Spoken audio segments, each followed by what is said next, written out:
Hello, everybody. My name is Cloud Kilconnor, and we are very excited to bring you a spooky, scary Halloween special called Crossroads. Crossroads is a kids on bikes kit bash that we lovingly called Hunters in Cars. If you're familiar with the kids on bike system, you're probably going to be familiar with what we're playing today. We're looking at a D20 to a D4 system. That basically means that you're assigned skills from your best to your least best. There's a variety of strengths and skills that our players are going to use throughout the adventure that'll come up, and it's going to have that old kind of trope-filled supernatural vibe that we hope you love and enjoy. But that's enough of me yapping. Let's introduce our lovely, lovely players. Starting with Clementine. Oh, me! What a coincidence! Hello! My name is Clem. You can find me at xClementine on Twitch. I am a just chatting streamer who likes to cover a lot of philosophy, a lot of riddles. I also like to have a little bit of a nostalgia hit and play some retro games. For this pumpkin season, I am all the way back at Resident Evil 2 from 1998, just as a little bit of a feeler of what kind of retro we're talking. But otherwise, I just like to talk. I like to have very interactive discussions and conversations and just have a little bit of a banter. But today I am going to be playing Ella Young, also known as SpectreElla, but you will learn more about that in the game. Absolutely incredible. All right, passing the ball over to Arlo. Tell us a little bit about yourself. Hi there, my name's Arlo. I'm an Australian-based TTRPG content creator. I guess is the best way of describing it. I can find my stuff over on YouTube. I make dumb dad jokes in the skin of D&D primarily, and that's the best way of describing what I do. But today I'll be playing as Father Montgomery, a elderly church pastor who somehow got himself hauled into hunts and all kinds of spooks and fun stuff. And again, you're just gonna have to wait to find out more about him. Absolutely stunning. All right, Sav, take it away. Hello, my name is Savannah. I kind of do everything on the internet. If you like weird art and witchcraft, you can go see my personal account at the DIY Witch, pretty much everywhere, usually Instagram and Threads. Or you can go and check out my character creation YouTube channel called Not Quite Novelist, where me and a guest like to take a couple of prompts, and right there on the spot, we will make up our characters and create new worlds and all sorts of other cool stuff. So today I'm going to be playing Penelope, or Penny Lancaster. She is a spooky, haunted, grungy travel blogger, loves to go and find all of the famous haunted spots in the world. And if you know some of the less haunted spaces in the world. But again, you'll just have to watch and find out more. I'm loving the accidental mystery tagline that everyone's picked up. This is wonderful. All right, Lockie, tell us who you are. Hey there, my name's Lockie. I am trekking around into the internet for the first time. You can find me on Instagram at The Mimic's Den. We're going to be an actual play TTRPG content space. It's going to be nice and fun. It's going to be fresh. Today I'm playing Gerard Cole, a supernatural antiques dealer who is fraught with mystery. He's here hunting for the best and brightest in the hunters, but we'll get into that later. I didn't think you were going to do it there for a second. Omega, tell us who you are. Hey everybody, my name is Omega Jones, also known as Crown, QRZOWN. That is Crown Everywhere or Crown TV. I'm a professional actor and vocalist, tabletop designer, game master, host, moderator, jack of all trades, master of like 3 of them. I'm very excited to be here. I am playing Sir Archibald Grimhollow. His pronouns are he, him. He is a secret keeper of the House of Unknowns, Nevers, and Threats, aka Hunt. If there's a secret, it shall be kept forever.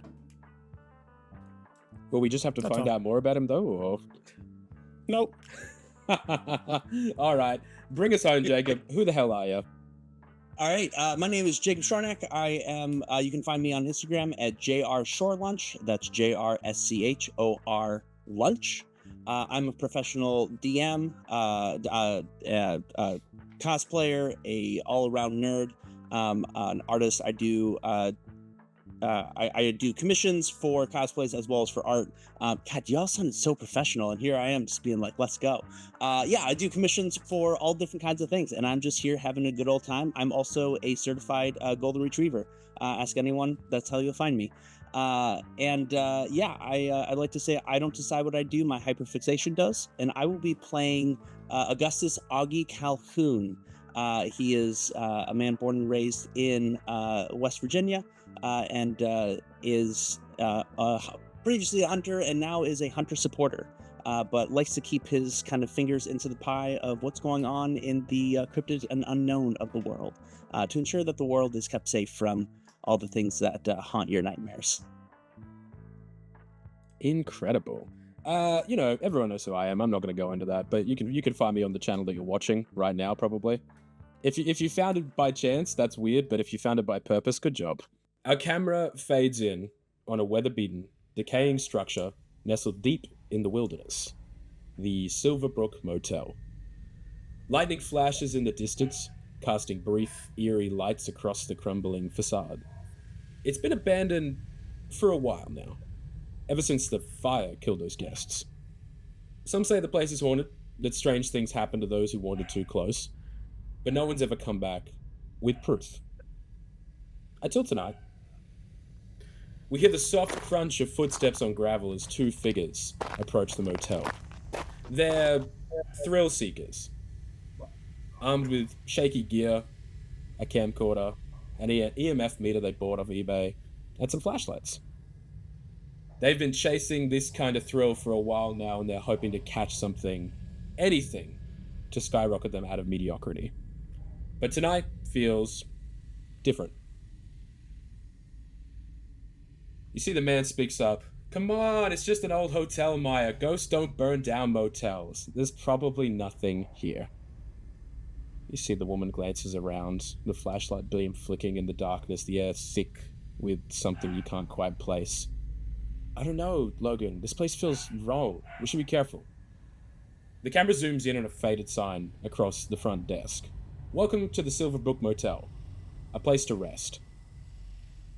They move deeper into the building, the smell of charred wood and dust thicken the air. As they walk, their EMF meter starts to spike.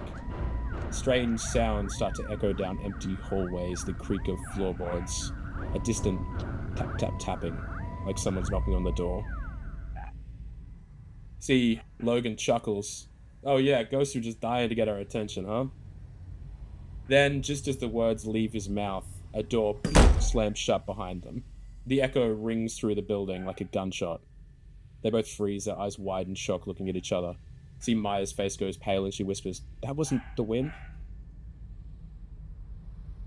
The door that slammed shut? Room 6, the one where the fire supposedly started. They move closer. The tension's thick in the air. Maya notices something on the door. A charred handprint burnt into the wood. She reaches for the knob, her hand trembling, but Logan steps forward, eager to prove himself. Let me show you how it's done. The door creaks open slowly, revealing a room that's frozen in time. Burnt furniture, a forgotten suitcase, bad hotel art on the wall, all left behind in the chaos of the fire. The EMF meter goes wild as Logan steps inside.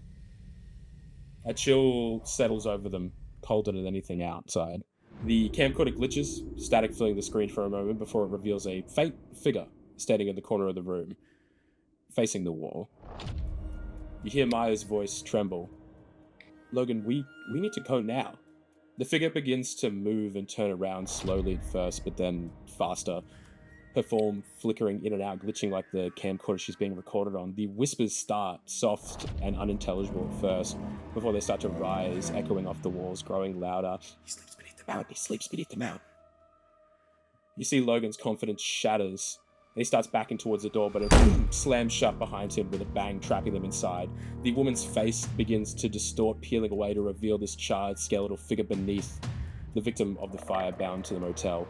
The camera begins to shake violently as Logan and Maya scramble to escape, pulling at the door, but it won't budge. The ghost lunges towards them, and our screen cuts to black as Maya's scream echoes through the darkness.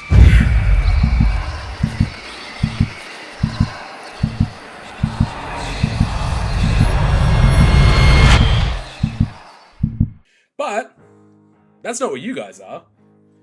We open on the Gravedigger's Rest, the premier bar for hunters in West Virginia.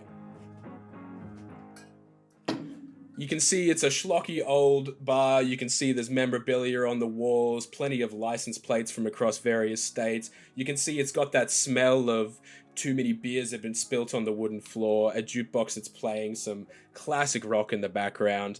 It's got a homely feel, if not a little bit of, it needs a little bit of elbow grease to repair. But who do we see first in the bar is my question.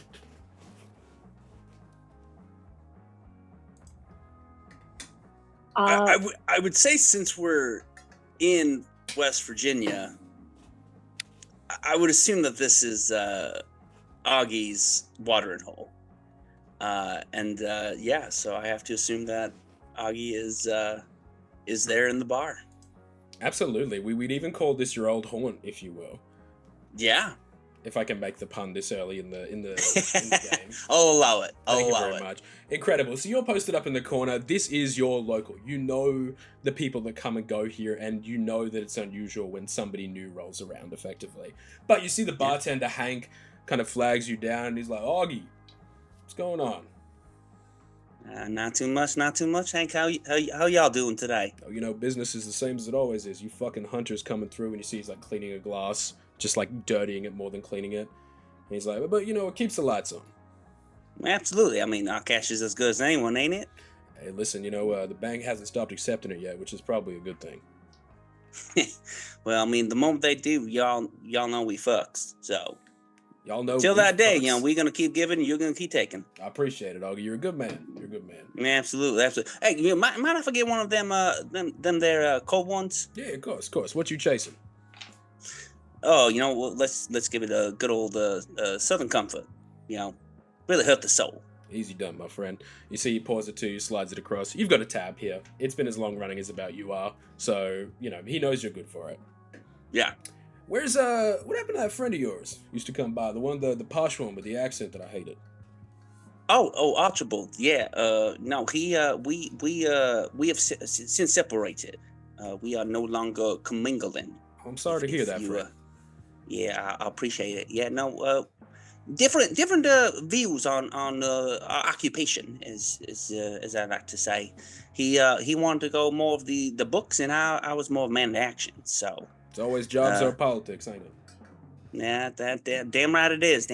And honestly, we should keep the politics out of it. If I have anything to say about it. So I agree. We pull away from this scene as the doors swing open, revealing who's next. All right, I'll jump in. I think that anyone who is in the bar, you hear this individual before you see them, and the decibel levels just go up a little bit higher. Hey guys, we've just arrived at the Gravedigger's Rest. I've been told that this is the place to go if anyone who knows anyone will know anything. So we're just gonna turn up and see who we can talk to, see if there's any information. As you know, we're gonna be checking out the Silverbrook Motel later on, but we do need to make sure that we are resting because we are not doing any ghost hunting without a good night's sleep. All right, everyone? So I'm just gonna chat to some people, and then you see this individual. She's got long blonde hair pulled back in a ponytail, very lithe figure.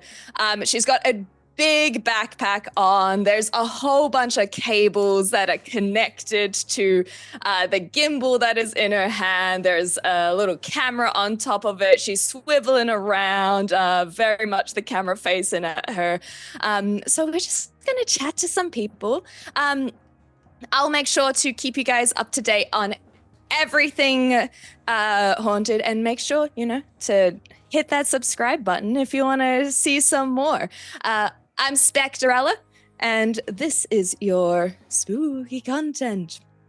And she'll hit stop recording, and she'll look around and just kind of get a bit of a lay of the land and see if there are any other individuals in this area.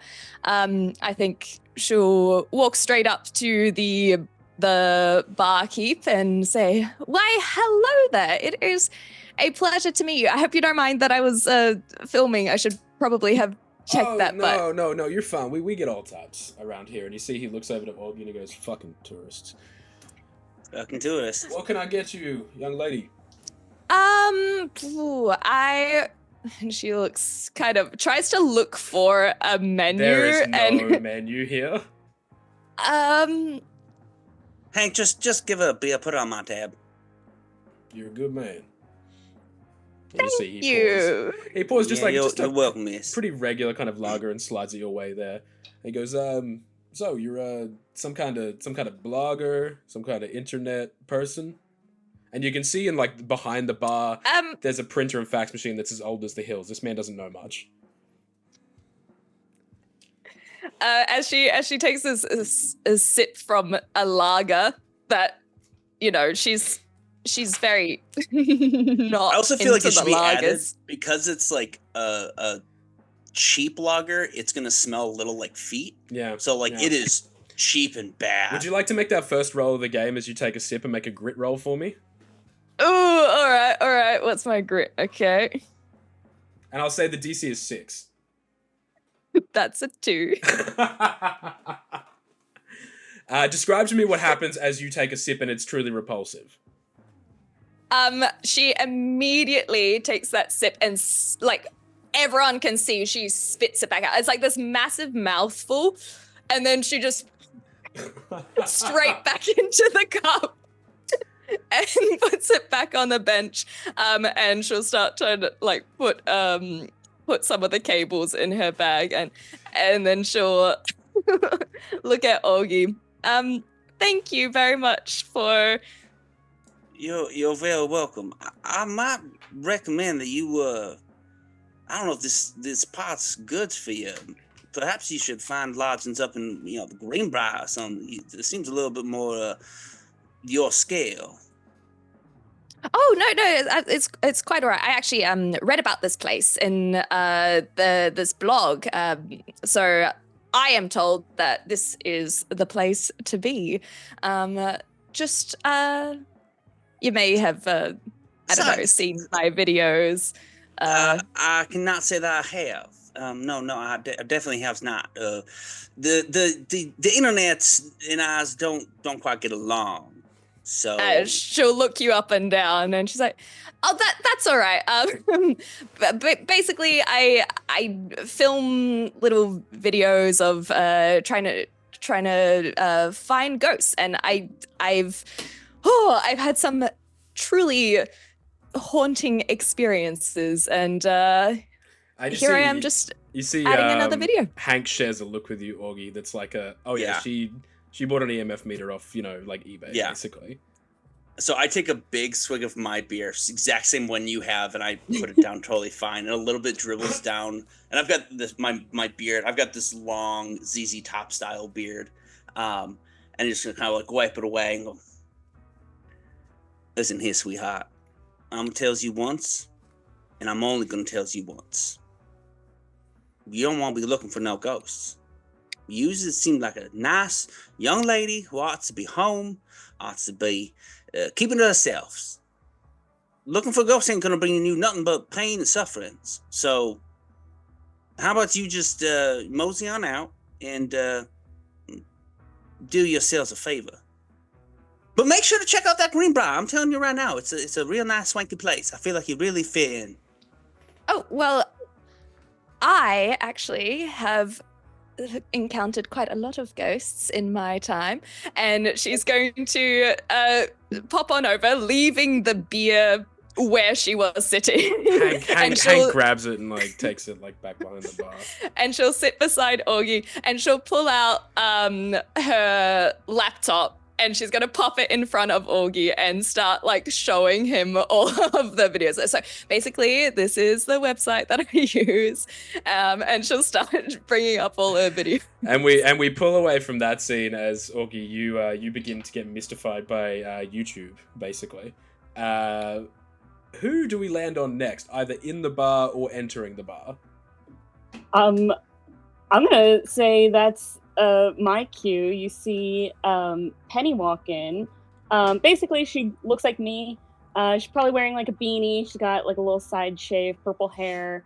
She's probably wearing big like square black, like the hipster glasses kind of thing. She's got like a messenger bag on her side. I think as she's walking in, she's like finishing writing a note in her little notepad real quick and then closes it up. She's looking around, immediately clocks the girl with the laptop talking about YouTube and goes, okay. And walks right up and is like, just, hey, you're Ella, right?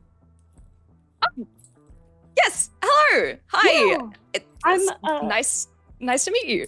Nice to meet you too. I'm Penny. I'm the one that emailed you about possibly doing the blog collab together. Yeah. Yes! I'm glad you made it. Yeah.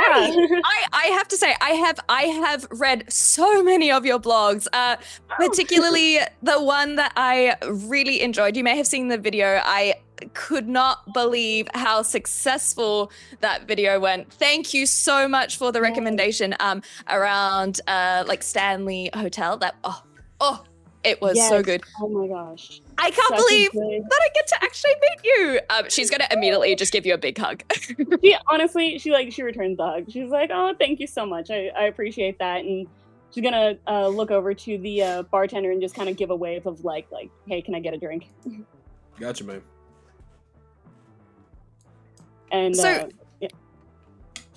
I just wanted to know, like, why here? This is quite far out of my normal area that I'd go. Like, is there do you think we're actually going to find something about Mia and Logan? Like, no, I don't know about that. I mean, I know, so I heard about this after I had wanted to come here anyway, because I had heard about there was this like big fire, and I thought that might be something interesting. I wanted to do something kind of fun for, spooky season coming up, and I don't do a lot of like real ghost hunting. It's not my thing. I like to like look at like famous haunted spaces, really study the history about it.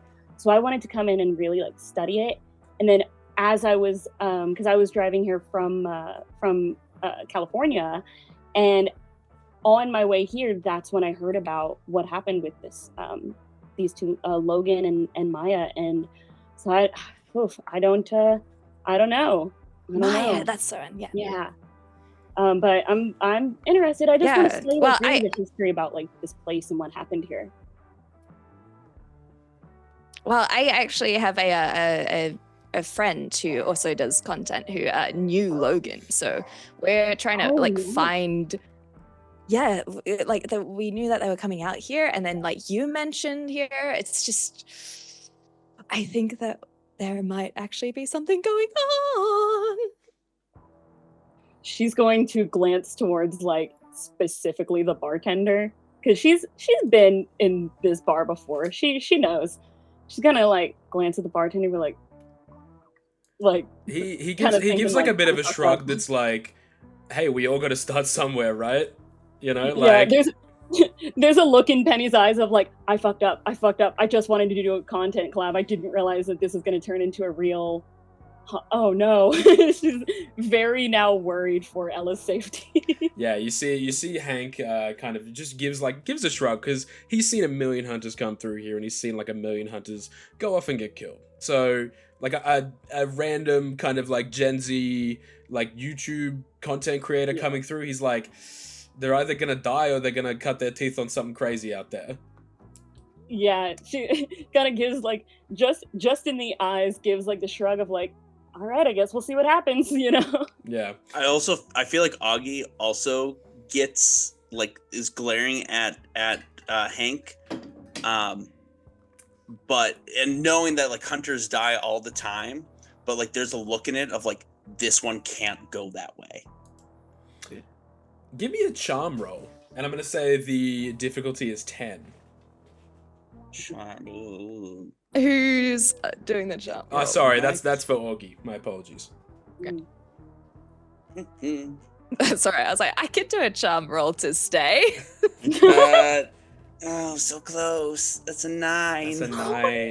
That is a failure, but it's not a terrible one. So make sure you note down that you got a fate token, and fate tokens Okay. can be exchanged at a 1-to-1. You see, Hank, like, it's not that he's apathetic to the plight that you're trying to put forward. It's more just like he's been doing this for so long. He knows you've been doing it for so long. There's a million other SpectreEllas that are going to come and do the same thing. Like, he's like, Right. he gives you kind of just that, like, deep sigh, and then goes back to, like, cleaning a glass. So I immediately turn and go, all right, you said your name's Ella? Yes. SpectreElla, Ella, whatever works for you. Please tell me your mama did not name you SpectreElla.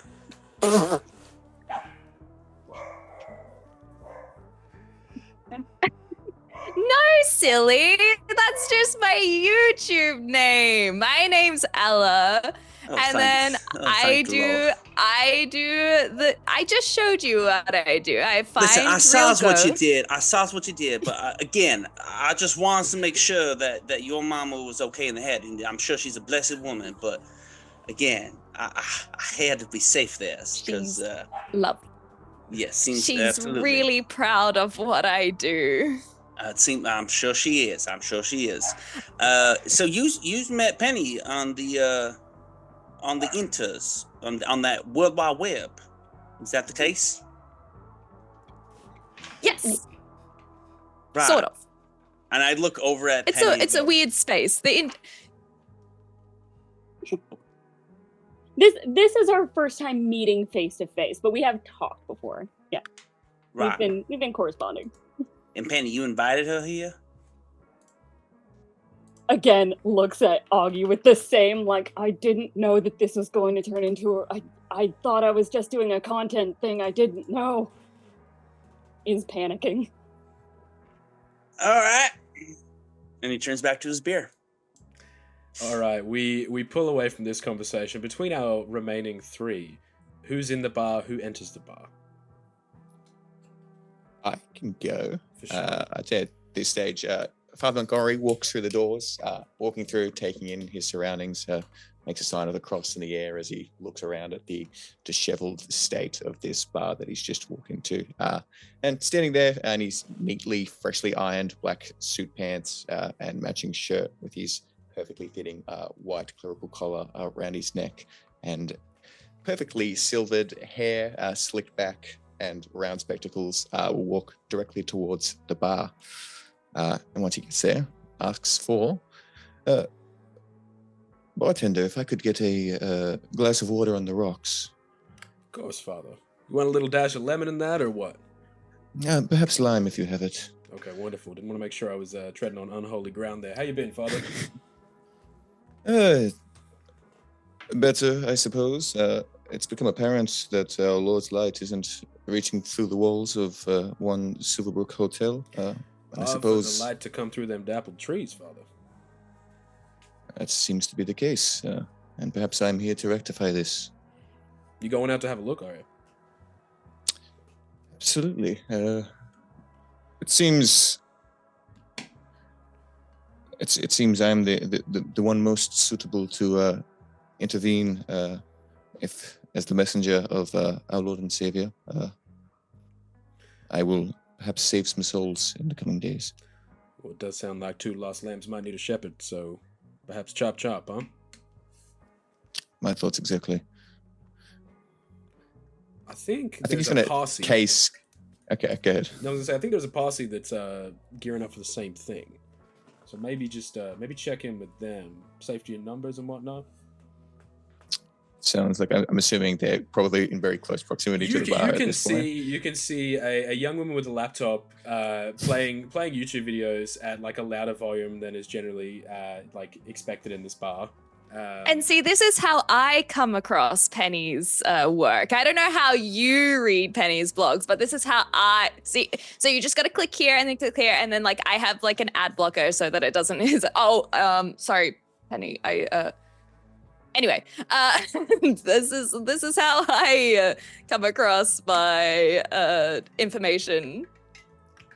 See, Hank, this right here is why we use a fax machine. See, the thing Not is, getting them ads to come through this. and it's what they say. You can't hack a fax. You know what I mean? Damn right. You can try. You It can ain't try. gonna happen. It's not gonna happen. And you see like Penny's blog like being read like voice to text on TikTok with like Subway Surfers underneath it. Like that's how some That's the people vibe, that's yeah. how some people consume it as well. He goes, I don't understand. They got that attention span of a goldfish. Penny sees that, and even she's just like, Perhaps there's better companions to accompany me to Silverbrook Hotel. Well, I thought everyone deserved a bit of the Lord's light, Father. Wow, that's very very apt. I Did suppose the you're Bible right. not say something about judging other people lest ye be judged? It's been a while since I read. I don't need you to recite scripture to me, good sir. But yes, I make my way over to the rest of the group.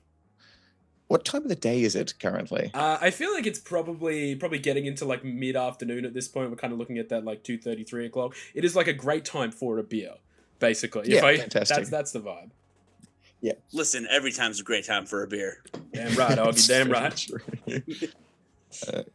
Good evening. I've heard you might be making your way to Silverbrook Hotel, and I'm looking for, I think, very visibly rolls his eyes before he talks. Company to investigate, if you will.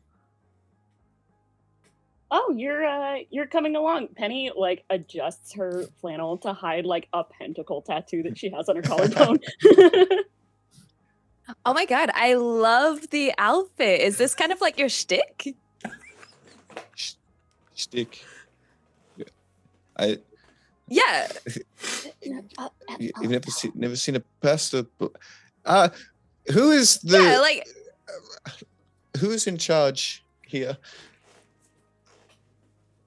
Well, I believe that will be Miss SpectreElla here. You know, since she's the one who seems to be leading this whole venture, I'm just here having a beer, mind my own damn business. So yeah, I'm gonna request that you connect with her. well, father. Well, you see, you may have, if you're wondering how you've recognized me, my name's Ella, SpectreElla. I do a bunch of, paranormal investigation kind of YouTube videos. My last one, you know what? It's fine. Father, can you give me a lore check real quick? Absolutely. And we'll say it's a DC of 5. Fantastic. Let me figure out which dice that is for me.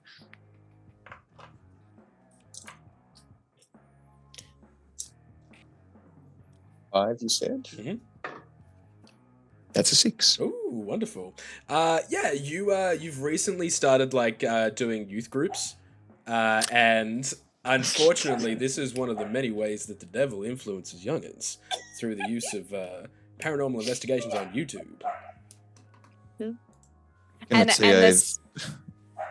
couldn't say I've consumed any of your videography that you partake in, but I suppose I'm aware of the activities you engage in, and I cannot say I support or condone them, but if you are going to be my company for the coming day, I think it again makes a sign of the cross. Hey, very I'm not quickly. filming right now. You don't have to It's fine. My name is Ella. What was your name? Father Montgomery reaches his hand out. Oh, you're really sticking to it. All right. I think halfway through the handshake, very quickly releases his grip and just sits down and starts sipping on his water on the rocks. Every now and again, Penny will lean forward, wanting to tell Ella that's a real priest. But then, whenever Ella starts talking, Penny is too entertained by this and is just like, I'm gonna let this play out. Something in conversation always cuts you off before you get a chance to explain it too. At some point, she gives up and is just like, you know what? I enjoy this. This is more entertaining, and it's better than people watching AI voices read my content. So I'm just gonna sip my beer and watch this play out. We pull away from this now essentially taking up a whole corner of the bar, this small little collective, and we've got my final 2 members of the group here. Who would like to enter the scene? Yeah, sure. Oh, okay. Oh, no, sorry. Take it. Yours. Thanks, man. Thanks, man. So already just inside the bar, Gerard will be standing in the corner, sort of subtly making conversation with probably two middle-aged hunters, flannelettes, all that sort of thing. He will be dressed in this sort of deep, sort of forest green, natural pinstripe suit, very well kept, almost like Lestat from Interview with a Vampire style hair, fine features, sort of half moon glasses, like this tint of crimson to the lens. And now that's why you don't want to take these sorts of things when you hunt vampires. These are just salt rounds. You really only use them to dispel ghosts.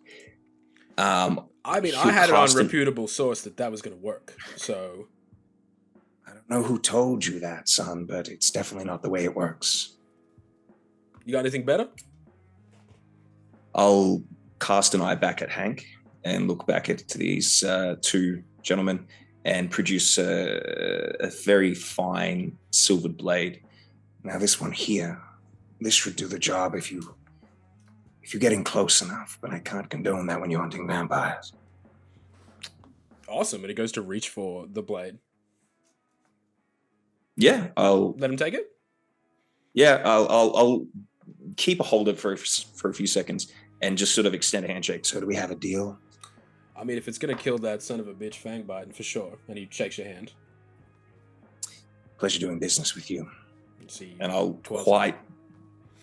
No, you're... I was gonna say he just twirls and tucks it into his belt. Sick. Has Hank taken notice of any of this? Give me a... Let's call it a charm roll. I'm gonna say difficulty 10. Yeah, okay. That's a 19. Ooh, that's a very big success. Yes. Not only did he not take notice of it, this deal has a bit more impact. Excellent. Good to know. I will make my way towards Hank, subtly, like tucking away the remaining items for sale into the briefcase. Hank, did I just see a holy man walk in here? We get all types here, Gerard, yourself included. I I'm not wouldn't be sure throwing what you mean. stones. Listen, if this is about that group we sent out to deal with the nest some months ago, I only sent them on the way. I didn't go with them.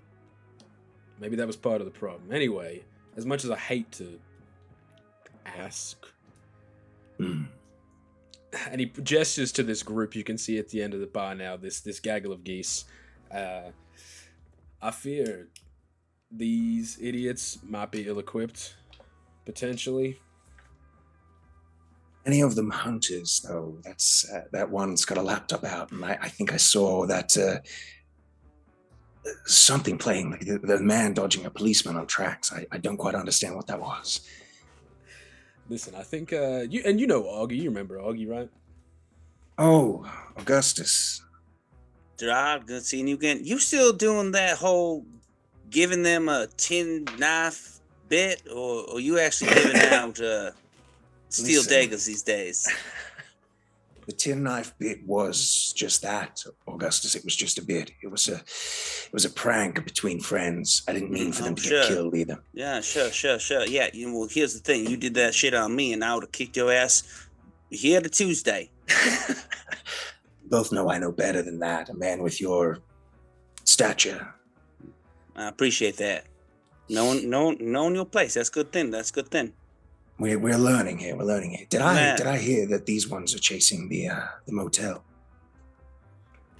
Yeah, I don't quite fully understand it. Apparently this one here is a tuba, and our dear Penelope seemed to have enticed a meeting between the two of them, unintentionally, intentionally. Possibly a bit of both. I'm not quite following it. You know, I don't hell, I can barely use that damn fax machine. So, yeah. You see Hank pipes up and he goes, "They met online, Augie. It's okay." But yes, it sounds like they are going up that old motel and snooping. You're going with them, are you? I hadn't decided yet. Honestly, I still got this beer in front of me, and Well, would you like a second beer? Maybe something from the middle shelf. Hell, you know that my blood's not that rich. Nah, I'll keep that bottom shelf. I know how to keep myself humble. I ain't some whippersnapper from way up north. I respect that. That's good. That's a good choice. I feel like maybe these youngsters here are ill-equipped, so at least I myself will like to make sure that they're safe and sound and secure if they are pursuing that means of hunting monsters. Oh shit! You see Hank leans in and he goes, "If he's going with these ill-equipped little hunters, you sure as shit are going, Augie, right?" All right. Yes, I'm Cummins with. I can't let SpectreElla be the thing that gets known for this damn bar. Next thing you know, her followers can be coming in here and being like, "Oh my, this is where that young lady whose mother named her one hell of a name decided to come forth and cause issue." Shit. All right, rounding us out. Omega, tell me how Archie either comes across this scene or has been witnessing this scene unfold. Well, it's not seen, but outside the doors of a vintage black Aston Martin closes. You see very shiny, perfected leather shoes tiptoeing towards the doors, and there's a clear pause as you can tell that this person is probably taking a breath, taking a mental note, taking a beat. And then as the door to this bar opens, the first thing that is seen is the handkerchief that is wrapped around the handle, so they are not physically touching the door. And as it gets pushed open and they kind of fan the handkerchief and they fold it back, funnily enough, they have gloves on. So gloves plus handkerchief. Folded, put it into a pocket, and then they just look up and sigh. And they walk directly towards the bar, pointedly not looking at anyone in this area. And they will take a seat at the furthest spot possible. You see an individual who's wearing a three-piece suit, and the vest almost has a slight, I'm not going to call it plaid or anything like that, but there's definitely a slight pattern to the vest. He's wearing a monocle that is sitting upon his right eye. His hair is old. It's gray. It's combed where it can be combed, but he's an elderly individual. He has a nice, almost handlebar mustache, almost a goatee of some sort, gray eyes, kind of beady, but also very attentive. Very upright, very prim and proper, you would call this individual. And as they sit, they just look up to this individual that they've seen before in the past, a couple of times now. Just say, martini, shaken, not dead. And you see Hank pays you a little bit more respect than he does most patrons. He's like, "So Grim Hollow, good to have you back in here." And starts making a wicked mean martini. Like, this man, this is probably the only time he's had to shine when it comes to mixing drinks. So we're talking like full. And they are staring to make sure every step is followed. Yeah, and I think it's probably years blue of cheese like, olives. Yeah, he puts them in years of like having to make these for you. He's like, I don't want to have to deal with the ramifications of making it incorrect. So it's to a science, basically. Pours it in, shakes it, stirs. Shaken, not stirred, sorry, and pours the martini there. And you can see it's a damn fine piece of work, this one. And you can see even one of the other regulars in the corner of the bar's like, "Holy shit, Hank."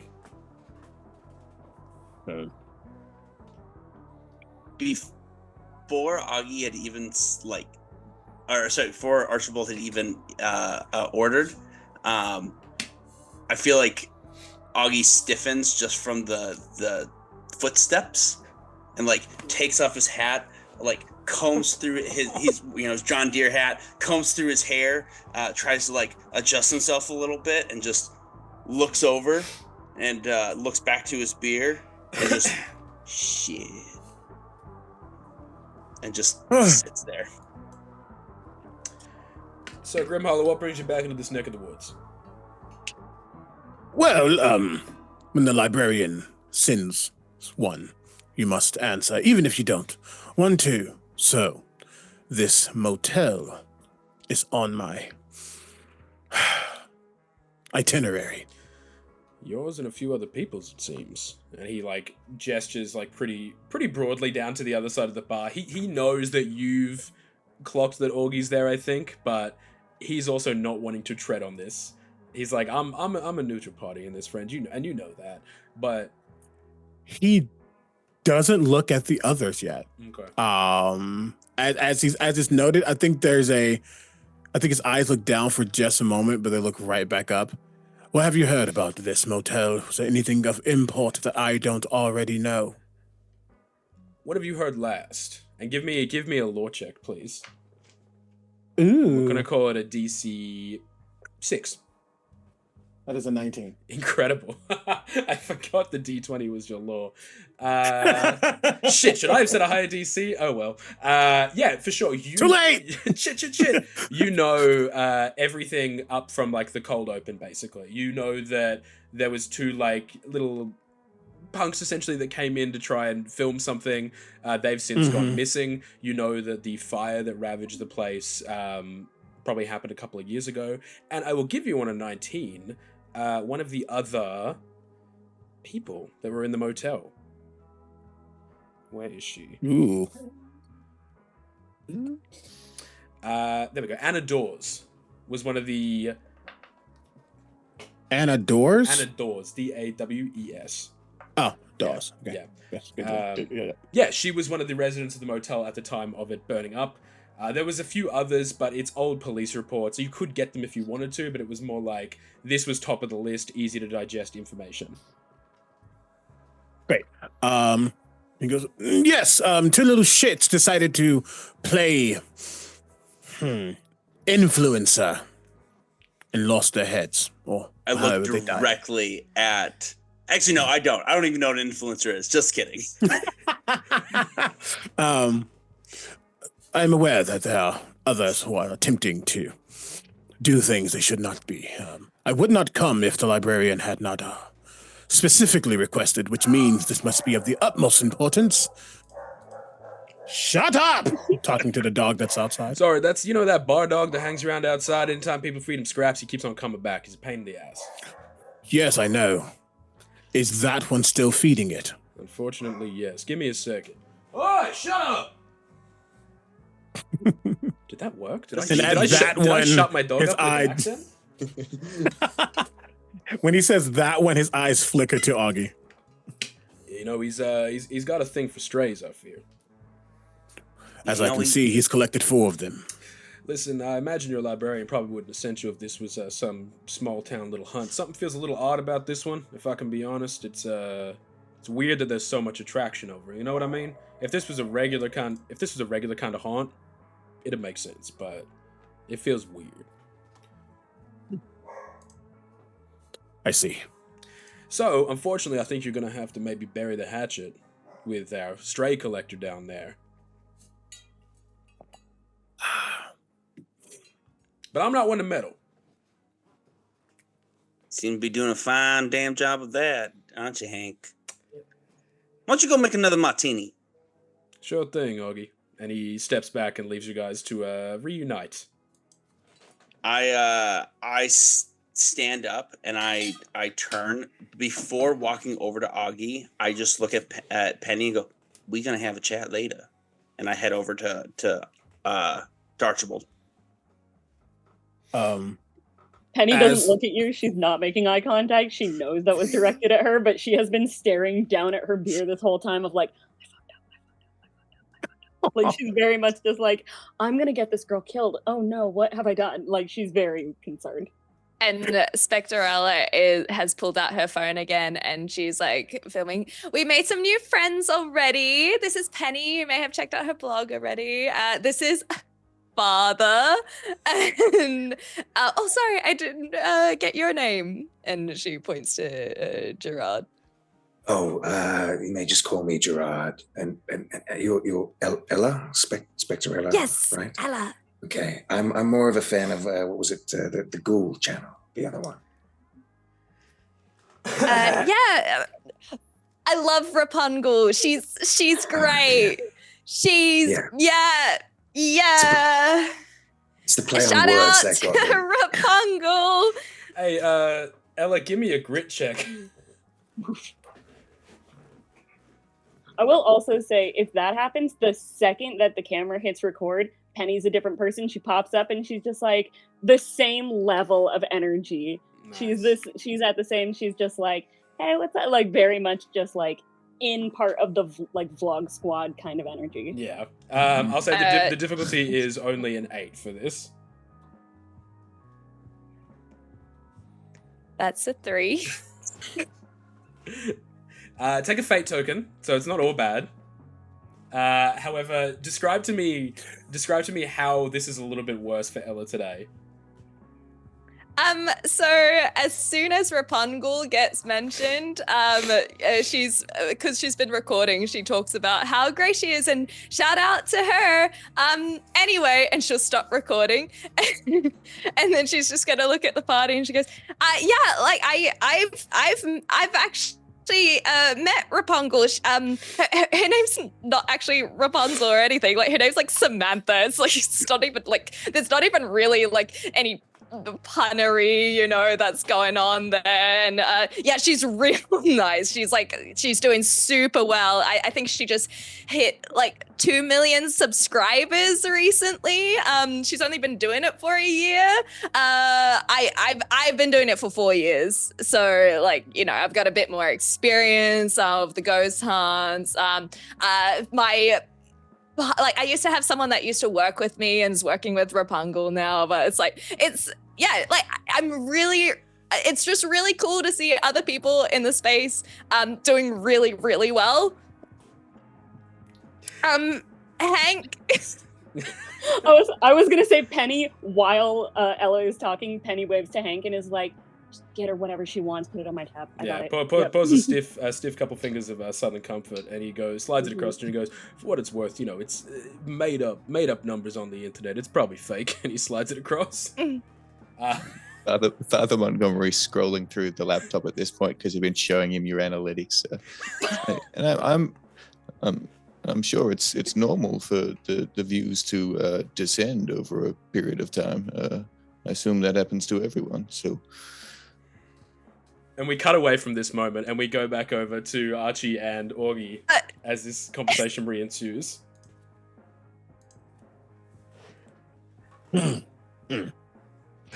Archie, it's That is Sir Grimhollow to you.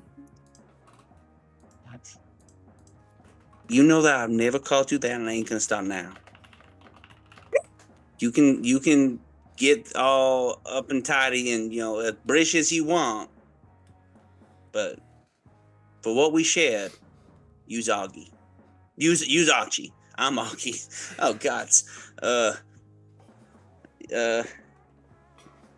So we have that looking at SpectreElla, her friend, a priest, and him looking at Gerard. Not really sure what to make of them just yet. Well, to cut her a little bit slack, Penny didn't mean to wrangle in that little twink over there. She simply I don't was. expect the average hunter to know right from wrong, if I'm being quite honest. You always knew right from wrong, didn't you? Yes, I did. And now I'm here, having to do another mission. Apparently, with you. Yeah, with me. with me. Is that so bad?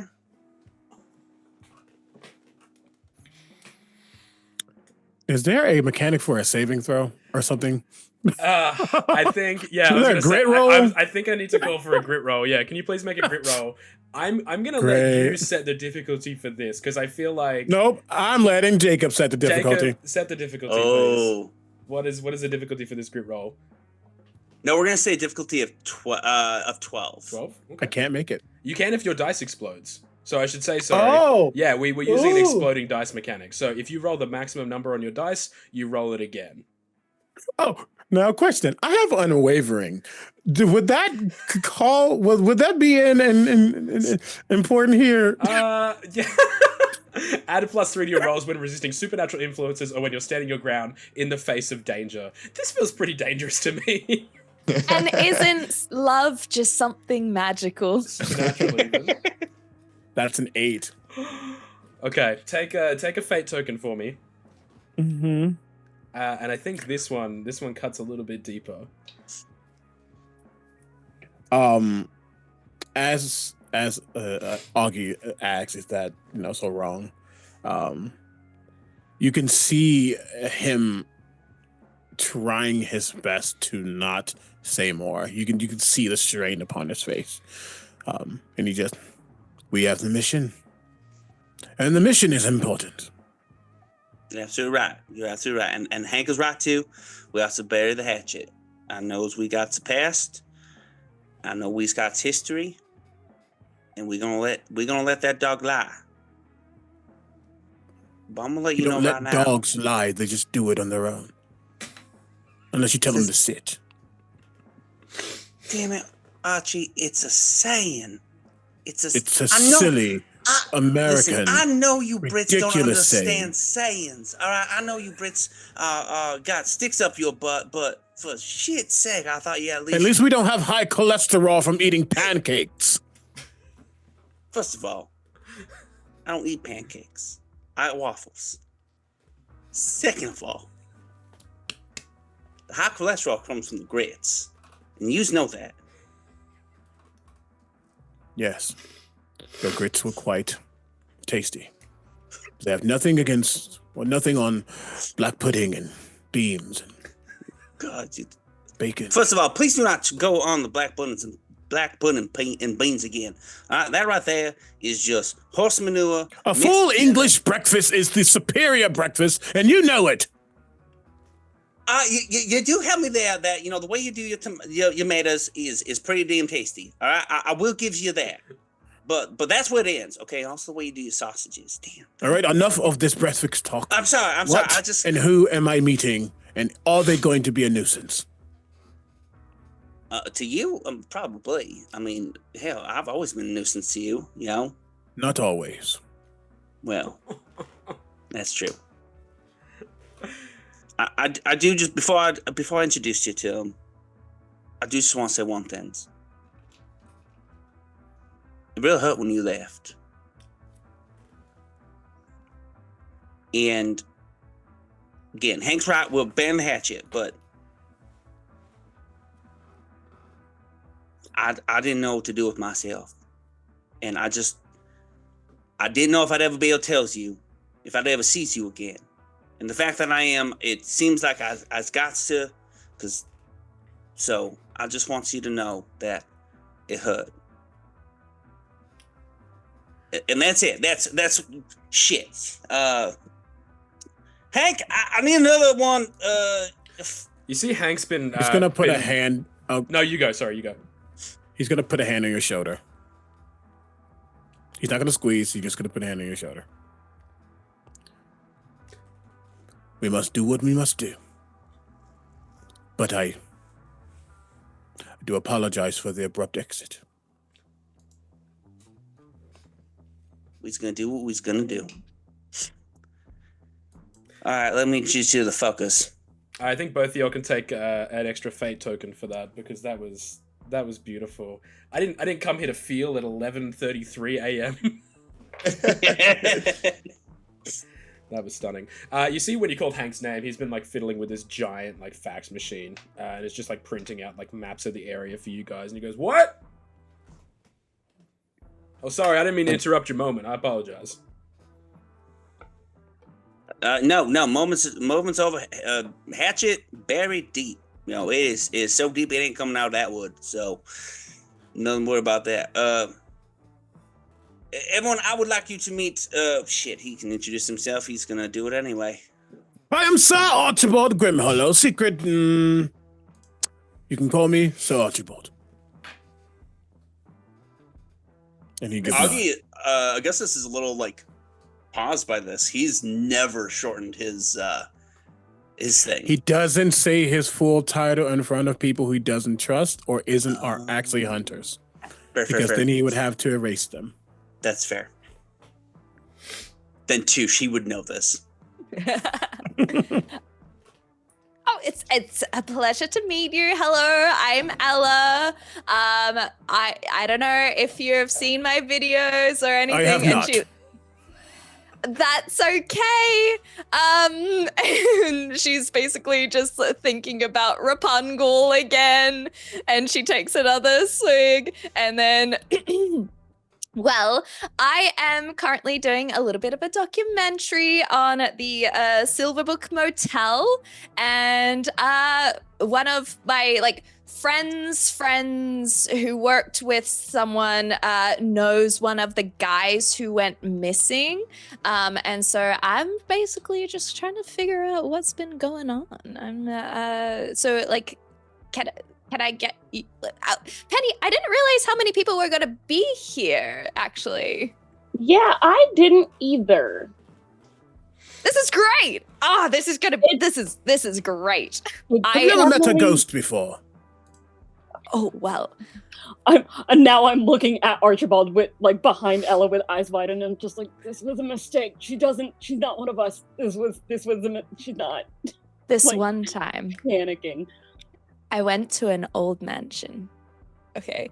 It was out in a little backwater town.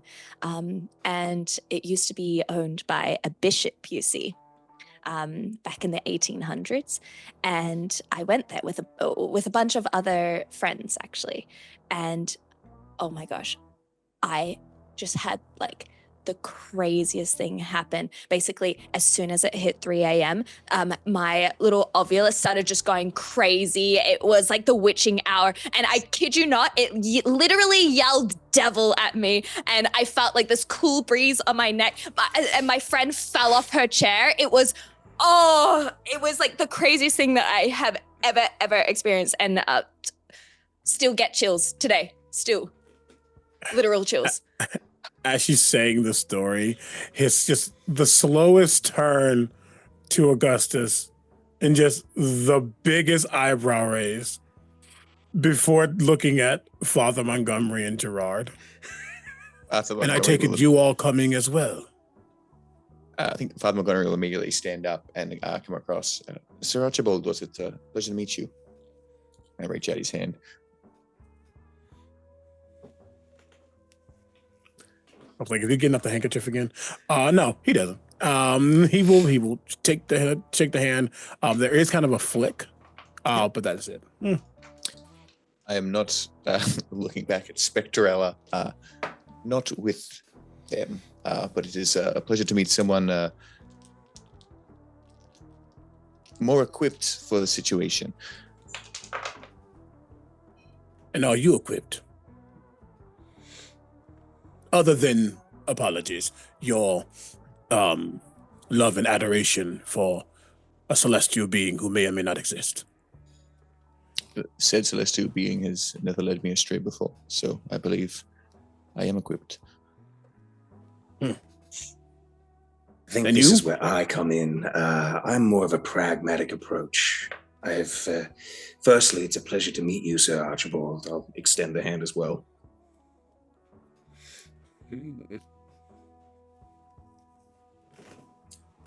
Or not. I don't know if he takes it yet. I think he's watching. That's fair. I respect that. I'll reach for my very, very nonchalant instead of handshake to the briefcase and be like, I have a plethora of items that I feel would help the holy man should his faith waver at all, and you seem more than well equipped for this situation. How long have you been hunting? Oh, I've been hunting for most of my life, to be honest. I've seen many losses, and let's say I don't want to see more, especially with these youthful individuals. That one has such a spark in her eye. I wouldn't hate to see it fade. Have you ever thought about YouTube? Me? I as much as I think about brushing my teeth, I think it's a passing thought. Well, I'm just saying, I used to have some, like, a co-host. It's the whole thing, and it's just there's a je ne sais quoi. That is how that is said. Yes. Ella, give me a charm roll, please, and thank you. The DC is going to be 12. 16. Ooh, very nice. Gerard, there is a certain magnetism about, like... sort of je ne sais quoi. There's a certain je ne sais quoi. There is a certain magnetism about Ella and the way that she presents herself, in the way that you're like, she could have potential in this world, but the question is this something that she should be exposed to? And then is it your responsibility to stop that, or does it matter at all? Let's say you do have a spark, SpectreElla. It's something that is just beneath the surface, I feel. Maybe I will co-host if you wish, but for the time being, I feel you are in safer hands than I would be in front of your audience. Thank you. See, Hank leans over and he goes, yeah, he's normally this fucking cryptic. All right, I got y'all some maps. And he brings out some like very, like, some of them are hand-drawn, and then some of them are like proper, like, state maps you can see, basically. I don't know of how familiar y'all are with the area. I know most of y'all did your research, I assume. And he's looking at, like, the majority of people. So, Oh yeah, I know. I've got everything. You got everything. All right, good. At least one of you is prepared, huh? That's good. So what y'all need to know, and I mean, I know some of y'all locals. You know how this thing goes. She's a bit off the beaten track, if you know what I mean. And I will get anybody that wants to give me a lore check with a DC of 10. Ooh, I'll take that. That's literally another 19. Another It 19. explodes on the max, yeah. Correct, yeah. I'd say 36. 36? What? I got a nat 20. And then I got a 16. Wow. Okay. So we I got a 19. Ooh, matching. I got a 19s. 10 and then exploded. Incredible. So matching 19s from our X levels. I got of a 36. 9. A 9. Yeah. All right, I gotta do it just for fun. Yeah. So 4. Okay. All I love right. that your rolls are getting up in increments of 1. You rolled a 2, and then a 3, and then a 4. By the Okay. end, you're gonna hit your 10. It's gonna be like, ha ha! Yeah. DC was 11. You're gonna roll like 10 d10s in a row and get like 100, and that's the end of the game. Incredible. So anyone that failed, please take a fate token. Now I'll start with my 36 and I'll work my way down. Father, tell me about your last congregation that was in the woods. Oh, fun. I think, funnily enough, that has been quite a while since Father actually was at a congregation. He's been traveling a fair bit. So it probably several months ago, back from his hometown, occasionally did outdoor services and the likes of that, getting one more with nature and the warmer weather. But nothing too out of the ordinary, just a run-of-the-mill with his the small group of locals that would attend. Nothing too out of the ordinary. So Incredible. You noticed over many years, because you've been you've been a father for a while. You've been a pastor for a Of hot course. minute. You know that the woods out here have a way of reclaiming what they think it's theirs, basically. And you've noticed slowly but surely your church has kind of crept backwards, if that makes sense. Or maybe Yeah. the trees have moved forwards. It's a lot shadier outside than what it used to be. And it's nothing you could mark like metrically. Like you're not like, oh yeah, it's moved another 30 centimeters. But you're like, it is darker and it is colder Yeah. when I step outside the church now. The sounds are quieter. My footsteps are muffled. So when he says it's off the beaten path, that's the immediate vibe that you get. Absolutely. Okay. With our 19s, to a similar degree, I think that you guys, probably more Auggie initially, you would know, being here so often, that like there's a healthy dose of monsters in the woods. There's nothing you can really do about that. You would have to like spend each day and night hunting to get rid of all of them. But recently, I think territory lines have started to encroach out a little bit. There's things showing up that shouldn't be in certain places. Things are, there might be a Wendigo where there shouldn't be, basically. There could be like a nest of vampires where there was like a nest of werewolves, or a den of werewolves. It's slowly bleeding out and the forest is taking back what's theirs. I like to think that like I would know this from personal experience. Yeah. Describe to me the experience. Yeah, so recently I was I had hunted a Appalachian chupacabra. Well, I thought it was an Appalachian chupacabra in the Lake Shawnee amusement park. It's an old abandoned amusement park,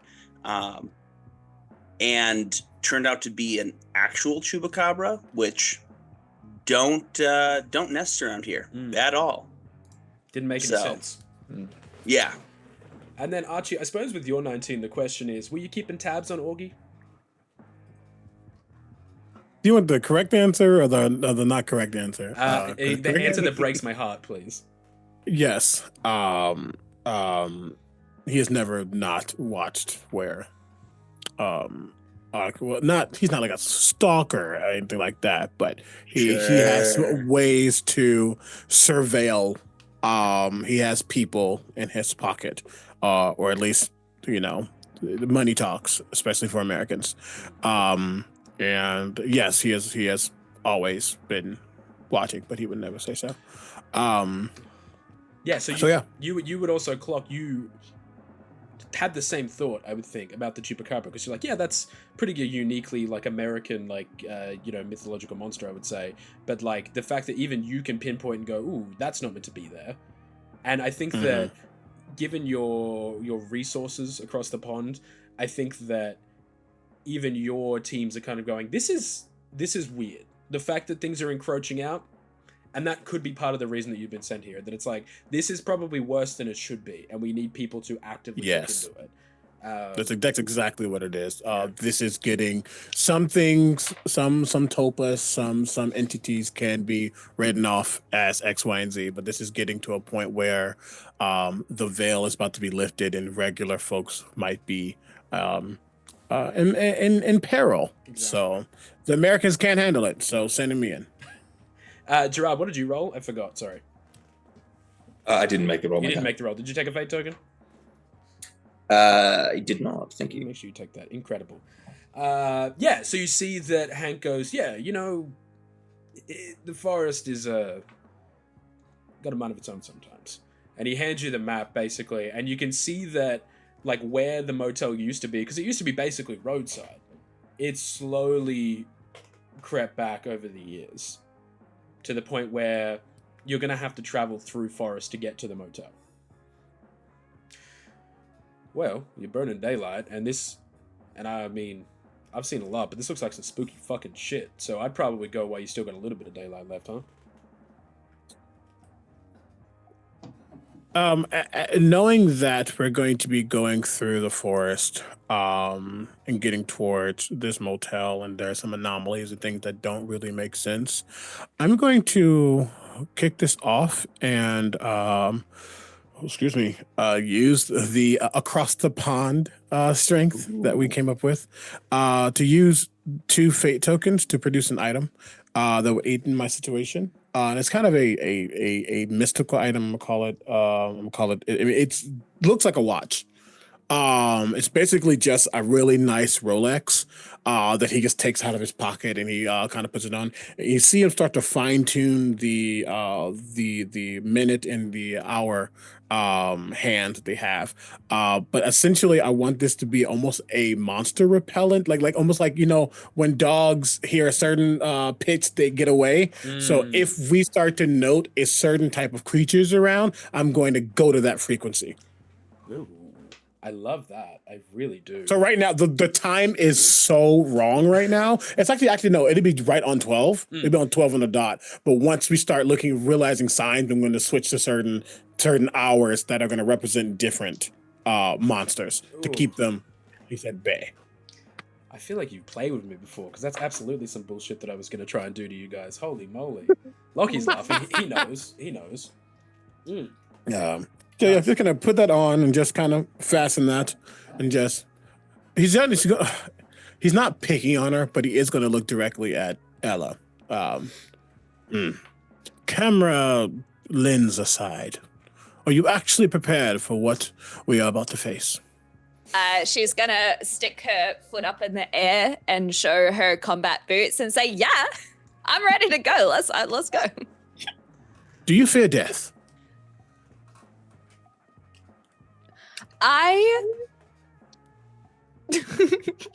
Ooh. I think she would be very similar to me right now. It would be very thrown by this question. But you kind of see this, there's been this big spark, this big outward appearance. And all of a sudden she goes pensive and she has this is probably the most genuine you have seen her in this entire thing, of taking that moment and taking that beat to think about it. I fear not being able to make a difference.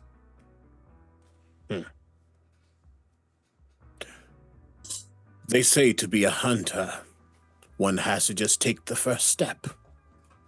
So I will not doubt your ability to be one of them. But if this becomes too much for you, you won't make a difference if you're 6 feet under. She immediately snaps back on. She jumps off the bar stool, stands up. Well, we better make that first step. Ooh. There is a if anybody has keen eyes, you see the sharpest grin. I mean, the subtlest grin. He will. Is there an equivalent to a perception roll to see if I clock that? Yeah. We'll call it for this we'll call it a reflexes roll. You're making sure you're quick enough to catch it. And we're gonna say it's a DC 13 because I feel like Archie is one not often to smile. Nope. That's okay. Nope. That's okay. Take a fate token. It's definitely a roll that's fine to fail for now, I would say. It's not particularly high stakes. Rolls out now. You see Hank leans over to you, Auggie, and goes, "You got a weapon for this Ella girl? Just something for her?" Shit. Yeah. Because if not, I got something, but. Nah, I got something. I was trying to decide if she looks like the type that can handle, a little bit of recoil, or if she should be more of a pokey. I mean, probably something that's not going to get her up close, I would imagine. I'm thinking it's just ghosts in there, though, so you probably want something that's...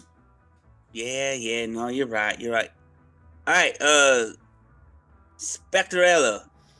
God, can I please stop calling y'all that? Ella, right? That's what your mama Ella actually... is fine, yes. All right, Ella. You see that beat up old Dodge out back? Oh yeah. I spent 5 minutes filming it. Why? For the aesthetic. It's just B-roll. It's B-roll. I mean, it's a nice car. Like, why would you not want to get it on camera, right? Hank goes, who the fuck is B-roll? that's what Augie's also trying to figure out. He goes, all right, listen here. In the back seat, there's a shotgun.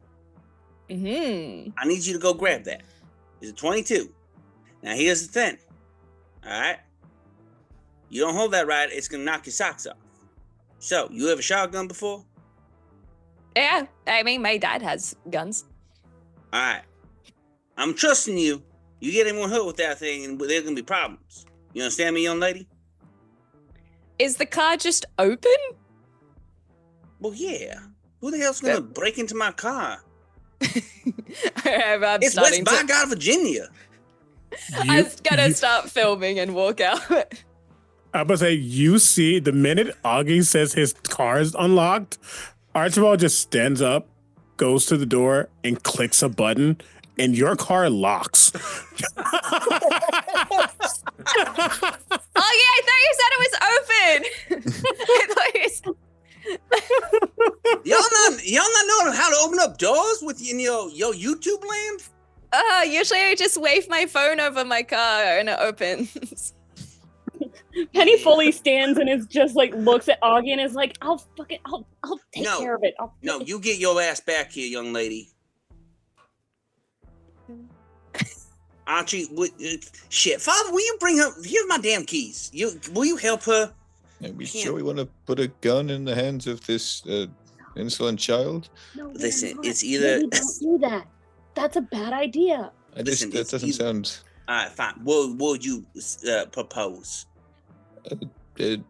Shifts of babysitting?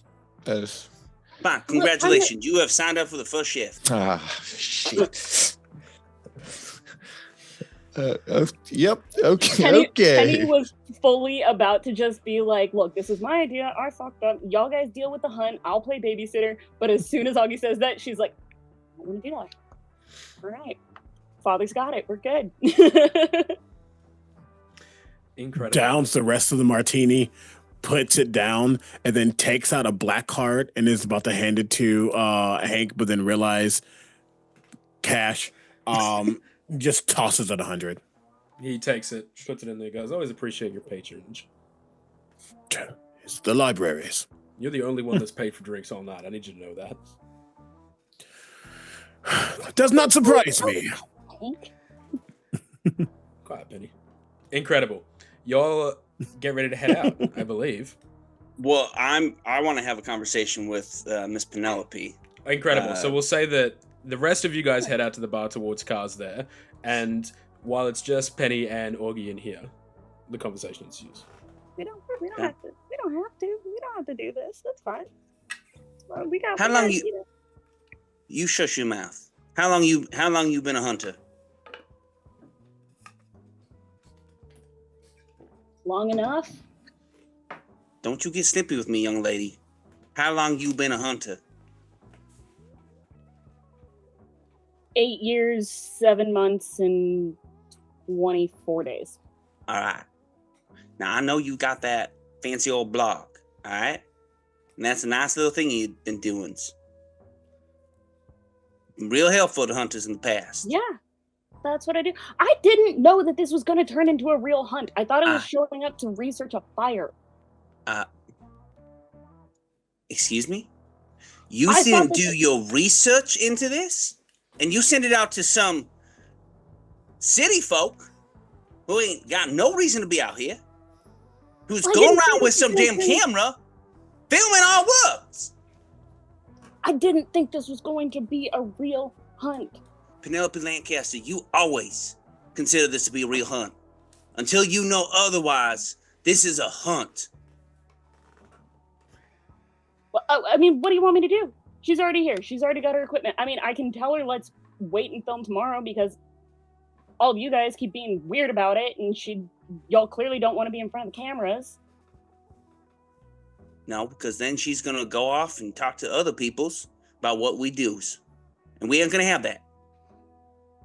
So then just let her keep believing that you guys are a bunch of crazies or actors or whatever it is that she thinks. She already thinks that Father's a something. She doesn't believe in priests, apparently. I don't know what the hell that's about. She clearly doesn't think that any of this is real. That is quite.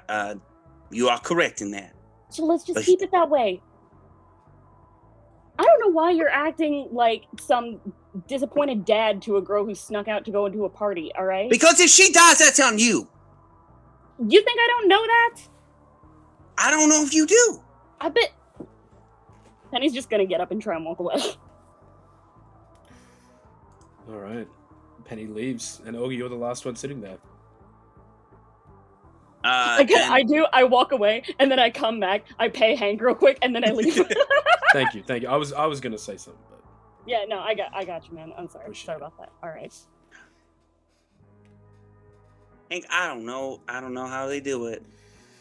Listen, that's why I run a bar. It's kind of like y'all are my annoying little children that don't pay me, but I don't have to really worry too much when you guys leave. You know what I mean?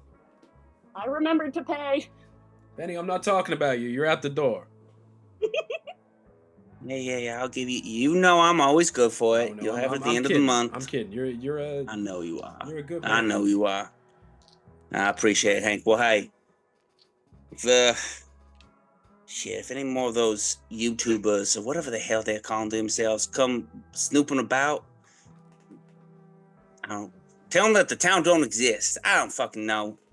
Shit. And I'm gonna stand up and again adjust my hat, kind of comb my beard a little bit, and walk out the door. Incredible. The door swings shut behind, and we change scenes to the car park. Now, the important thing the second part of this title is Hunters in Cars. So I need y'all to tell me what your cars look like. And I think we already got Omega's, but I'd love to hear what everyone else's look like. So Penny, being a travel blogger, also is kind of the van lifer type of travel blogger. So outside you see a 1972 Volkswagen Westfalia, the bus, like the hippie van.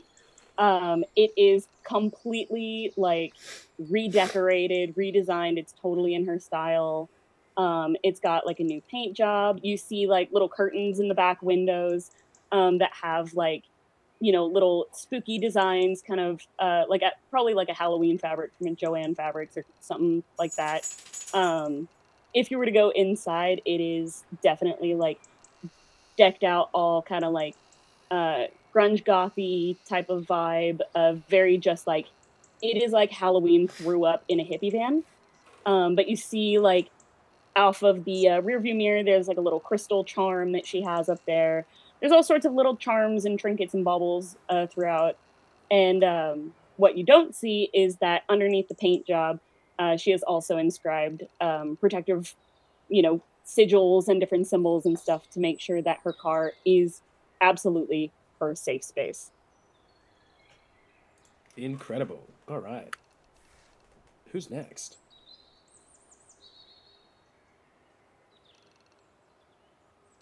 I think we're Boy, sussing don't each all other. jump in at once. Father Montgomery, I what is already your said comment? mine, so As someone who's not a car person, okay, bear with me. Ella has like a F-150. It's one of the Ford electric ones. It's a big, beefy boy. It's got so much technology. It is has the smartphone connectivity so that you can find it, unlock it, lock it at the same time. And she had parked it by Augie's one. So just have the dichotomy of this like old car versus this like the latest new one on the market, and we'll make it a nice bright burnt orange. That is such a dichotomy. I was wondering where you were going to go when you said F-150, but then you said you opened it with an app, so it's all coming together. Father, what are you driving? I think Father drives just a dependable SUV, like a Subaru Outback or something like that. Nothing too fancy, charcoal grey. And then I guess the defining characteristic that makes it interesting is a bumper sticker he has in the back that says, "Sins beware, justice is in the driver's seat." So stupid. I'm so sorry. That was spectacular. I want to make it very clear. I'm quite easily bribed by puns or funny jokes as a GM, so you can have a fate token for that one, my friend. Yes, thank you. Oh, that really got me. Gerard, what are you driving? Gerard drives like a 1965 Ferrari, like GTO sky blue, just with like some tints around the edge of the windows. No puns on this one, I'm sorry. But it is far too nice for these parts, I'd say. Nice. And we got Augie's and we got Archie's, but if you want to reiterate, feel free. Well, I should. Oh, go ahead. Oh, I was gonna say, yeah, just to give more specifics. So, Augie's driving specifically a 1974 Dodge Power Wagon. It is, while the F-150 looks like a beefy car, it is a pipsqueak in comparison. His is like lifted up. I mean, he basically like has to crawl into it. It's kind of jacked up that high. And maybe not that high, but it's jacked up a little bit. And it's a like chrome, like this once was chrome blue, now is dulled, and there's rust along the lower rim because it's been around so long. But yeah, that's his car. Truck, I should say. He doesn't drive a car; he drives a truck. For our Australian audience, that's a ute.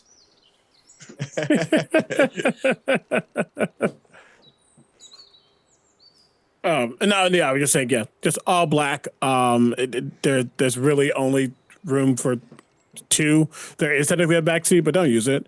You don't want to know what's back there. But it is very like to the nines. It is pretty spiffy. But seeing all these kind of ragtag, no, I'm not gonna say ragtag. You know, that's the Ferrari and some other things. I think what he's actually going to do. Because I was thinking about this when I introduced him. He goes to his car and there's someone in the front seat, and he says, "Take it back to HQ. I'm riding with them." Right away, sir. And he's going to walk to Augustus's truck. Beautiful. He's gonna grab something. He's gonna grab his suitcase from the back, of course. Naturally, and your make sure driver waits. You know, he opens the boot for you. Yeah, great, exactly. Grabs his suitcase, grabs his gun that he needs if he does needs it's concealed. Some other stuff, or grabs I'd say a second gun. He might already have one on his person. You don't know, but he will walk over to Auggie, Augustus. These do not drive. What do you mean these don't drive? I said, do you still know how to drive? Oh, shit. I mean, yeah, I've been driving on these back roads since I was a youngin', since I was a youth. It does not mean you are a good driver. It just means you know how to go. Well, I mean, listen, I can drive these country roads far better than you can. All right? I mean, you were always so worried taking those curves and those turns, and you're always worried about getting on the dirt side. Just, yes, I still know how to drive. My eyes might be a little bit worse, but, you know, that's don't worry about it. Yeah. Come on, hop in. Auggie, didn't you say it was open? I literally walk over and go, "This is a key. This opens things. Watch." And I put it in and I unlock it. And Archie, was it still locked when I went to do that? The key will definitely. Yeah, okay, cool. I think that Archie installed a locking mechanism without Auggie knowing, and it's always been on the car. Oh my god! He's like, apologies. Apparently it was locked, but key opens door. Brilliant. Immediately shotgun.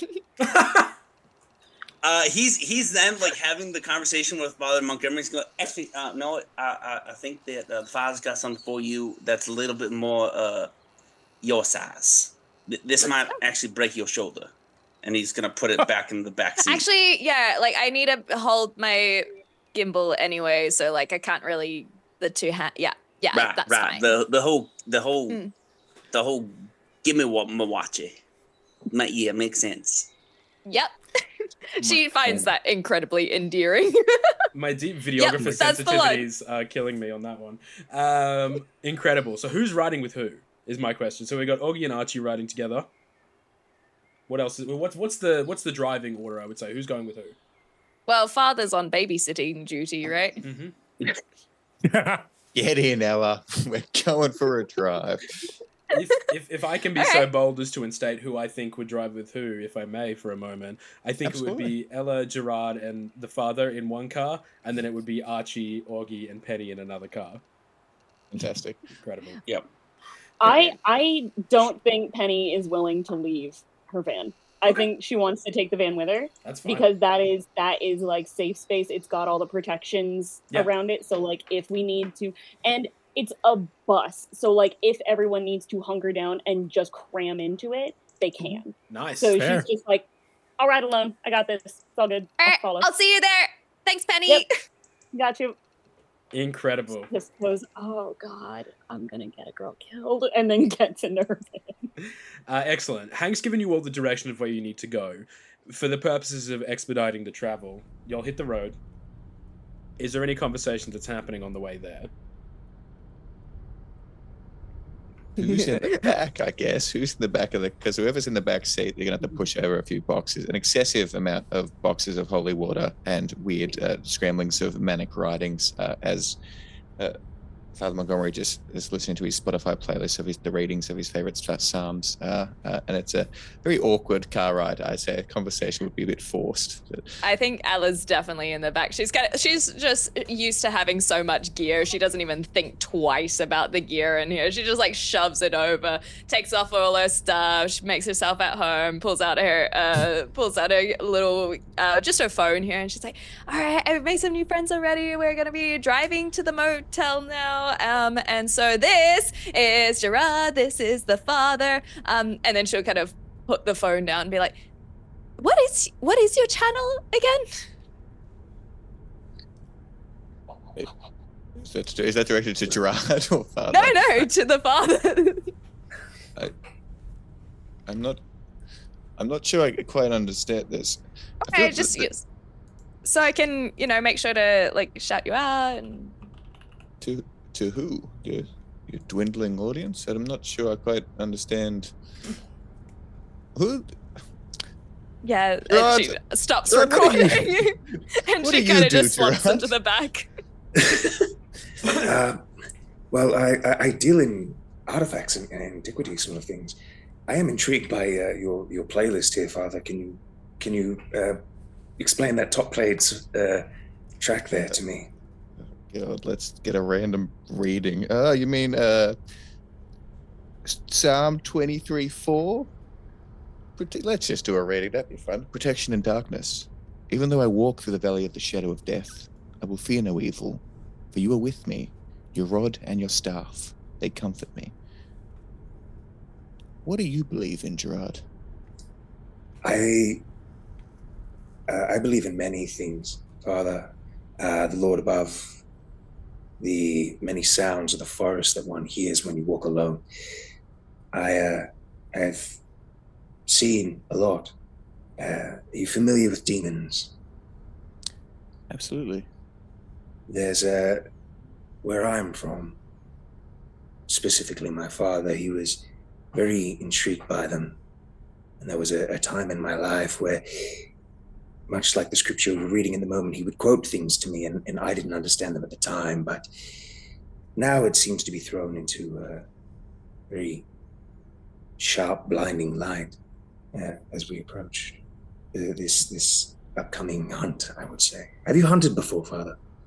I came across a demon actually one time. It was crazy. And then Ella's just going to go into this spiel about one of the videos that she watched where there was like crazy noises happening in the crawl space and it was like tapping and knocking and wow, that was like... You know that fun sound barrier where sometimes people in the backseat, you can kind of mute them off and they can just ramble and you don't hear them? I think that kind of comes into play as Father looks at Gerard. I am no hunter, my good sir. I simply enact saving the souls of those who have escaped the light of our Lord. And I think he'll pop open his glove compartment in front of you and you can see a Glock there. Very well equipped, Father. Have you used it before at all Once or twice. on monsters? You could call them that. I shall. And then there was a growl, and it was like, whoa, where did the growl come from? And we cut away from this car. And before we do a quick little bio break, is it Archie and Auggie? What's the conversation look like in there? Archie is quiet. Just hands are on his lap. There's this, the pattering of fingertips. Just kind of looking forward. He is used to this spot in this truck. And Auggie knows, like, he just knows kind of the comfort that Archie does not want to have any small talk. That's not what he's about. So he's literally, he's initially he was going for the radio. Radio's, up in the mountains is not quite reachable all the time. So he literally just puts in a cassette and just is singing along. And it's kind of like drumming along. The only time that he ever skips a song is when he accidentally plays "Take Me Home, Country Roads," and he goes, "That's just too spot on the nose." Next one, and then that's literally their car ride. Incredible. And finally, as Penny rides solo, what's happening over with Penny? I think Penny talking to herself mostly. But I also think Penny has she either has like a CB radio or like a police scanner type of things, because she likes to hear like what they're talking about. So that's she's kind of flipping through that, seeing if she hears anything interesting. Nice. Give me a quick little lore check. I'm gonna say it's a DC 10. Yeah. Oh, you're right. Okay, hold on. Hey, I gotta make this hard. It's still the game. How dare you? No. That's okay. Yep. You get a fate token. Sorry. Again, you probably want to fail these ones. This is fine because you're banking up these fate tokens anyway. It's a garbled, almost like a spirit box vibe at that point, where it's just like flicking through the channels. You hear like faint little whispers that are a little bit unintelligible on the end there, but you're like, it's probably just the radio.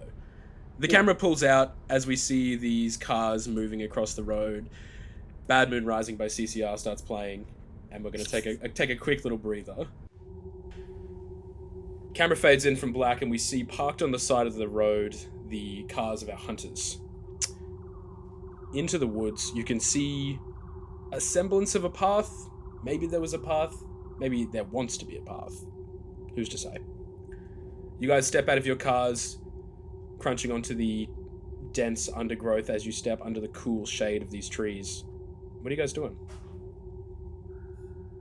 SpectreElla is immediately setting up her hands-free camera onto her shirt, and so that it's all ready to go.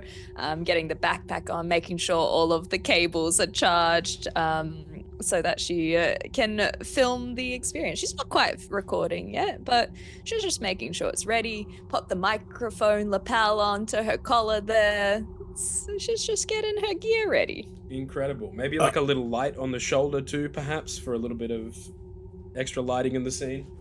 Yeah, just like a little flashlight that she can turn off and on. Stunning. Archie gets out of the car, and as a note, he does not have like boots or things that make this any easier. He is still in that suit. It's going to get dirty, but that's what cleaners are for. But seeing Ella get set up, you see his face. That's not a growl. That's not like an anger, but it just becomes very sharp. And he walks over, hands clasped behind his back. And he says, "So you're actually going to film?" Well, I don't mean to toot my own horn, but I think this is going to be the video. This is the one. Then allow me to be clear. I am a secret keeper of the House of Unknowns, Nevers, and Threats. If my face or my voice is anywhere on your film, I will break every piece of electrical equipment you own to ensure that it does not surface. You're right. I should get my release forms out. Thank you for the reminder. She's gonna go into, I'm assuming no signature. That's fine. That's fine. I can edit around things. I can make sure that it's not there. But thank you for the reminder. And she's just gonna walk away to the. He did not blink once after saying that. But understood. And she'll walk over to the father and Jared, and it's just like, hey guys, can I just Father, you know the spiel. If you could just sign this, Gerard, it's just like a little release form, just so that I can have you in my video. Gerard, that's all. Just at the bottom here? Yeah. Okay. Cheers. It's just, right. Nothing too crazy. How? Go ahead. No, it's all right. Father, I still think she doesn't believe in the faith as much as you here. It might be an opportunity to really bring it up. Educate her. Provide another psalm. Oh, you bastard. Give me a second to just cover for me while I find one. No, this is raw and unedited. I'm gonna have the whole 10 seconds of you searching for a psalm. I'll talk about Penny while he's looking for Thank one. you. Yeah, I got you. Penny is still in her van. She's getting her gear ready. Her gear is she does have a little like a voice recorder type thing. It's not like voice notes on her phone or anything. She has an actual separate device for it. She also has two hip holsters. On one hip is a real pistol, and the other is a water pistol filled with holy water. Yeah, but she's getting that. She's also putting on any, necklaces, any jewelry that she has that's more protective charms, symbols. She does have a little cross necklace. She does have a little pentacle tattoo. She probably has some crystal beaded bracelets and stuff like that to protect herself, and just kind of getting her gear ready. When she steps out, I think the first thing she does is call Ella over to be like, hey, come here, I got something. This might help you out a little bit. I'll leave this with you guys, and she'll run on over to Penny. And thank you so much for inviting me. This has been really good. Everyone's been so nice, and she kind of looks over at everyone, and when she says nice, and she's like, yeah, everyone's been really nice. Yeah, well, I'm glad that you think they're being really cool about it. I know the people around here can be a little some people in the monster hunting type of thing can be kind of intense. So I get it. It's the drama of it, Totally. I know. I hate the drama. And gossip. It's just not it's about the it. worst, isn't it? Oh my gosh, I know. I just left California, and I'm so glad to be in. Right? Yes. Yeah. So I think I have something that might work a little bit better. I know Auggie was trying to give you a shotgun. That seems a little. Intense for you for. It'll be good to have my hands free anyway, and it's fine. I usually just use my EMF reader and some salt and stuff. So a shotgun. Oh, you do have salt and things like that with you too, yeah? Yeah. Okay. Absolutely. Good. I was gonna say, I think I have something that might work a little bit. It's a little bit, lighter weight, better one hand for you. Oh, okay. And I'm going to open the back of my van and open a case that is filled with guns, but it's small, anywhere ranging from a smaller revolver to, a more heavy, a Glock kind of thing. And I'm just I think something like this might be good. And I pull out it's a small little revolver. I want to say I have it filled with customized salt rounds, salt bullets kind of thing. And just here, I have a holster for you too, and just it's you know, it's more so for like the aesthetic because we're all going as like I mean, that's thing, kind of you what know? I was With, like, keeping it on assuming. you. You said your dad has guns, right? You know, you've practiced, you know how to shoot, all that. Yeah. Okay. No sweat. Cool. Does she have to roll for that? I want to know how well she actually knows how to shoot. I'm gonna say I think backstory wise it makes sense. I think it's fine. Good. It'll come down to how the heat of the moment. When she actually uses it, yeah. I do do get like an extra little like holster, like a belt holster kind of thing that might, you know, aesthetically it'll look cute for her. I'm Thank just you. gonna like. I feel like you guys take this really seriously. I feel like in the past, like I've definitely had like the little water pistol before with some holy water in it, but this is. I got one of those too. I think I have an extra one here somewhere. That might be really good for you. Yes. All right. Yeah. Because like I'm not gonna need this. So like I kind of give her a second holster with another water pistol. So I'm like, here, just take both. Here. Yeah. Like, and now that one, she's like, yes, this. Yeah. This feels more familiar. Thank you. My co-host used to bring that kind of stuff, but I've got all my other stuff. I've got my Ren pod. I've got my EMF reader. I've got my spirit box. And oven. Good. That's, yeah. All right. And I kind of show her like my setup. I'm kind of set up too. I got mine, and I show her my like. It's like my voice recorder, but I feel like I can like. It doubles as like I can listen back to it as like this is also like the EMF kind of thing, or like I can hear like the recordings of it. That's what I try to use it for anyway. I'm like, okay, let's go meet up with the rest of the group. I think we're good. You're good. Cool. I'm good. All right, let's go. I'm gonna go try and meet up with the rest of them. Incredible. You guys rejoin the rest of the group. What does prep look like for anybody else? So, for Auggie, he has obviously in the back of his truck bed. He's got one of those long silver. Oh, hello. He's got one of those long silver toolboxes, and then he like flips up and has basically like pullouts, and similar to Penny's, has just a whole bunch of stuff in there.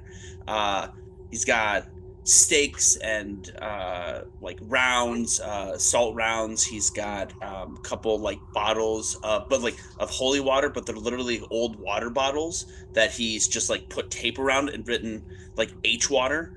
And he's got a couple pistols, some knives, like all this different stuff, and he's like and he's like grabs a couple of things, grabs some of the water, puts it in a bag in this like rucksack, and then kind of folds everything back up, leaves his truck unlocked because it's West Virginia, and why would he? And make sure to also bring the shotgun with him.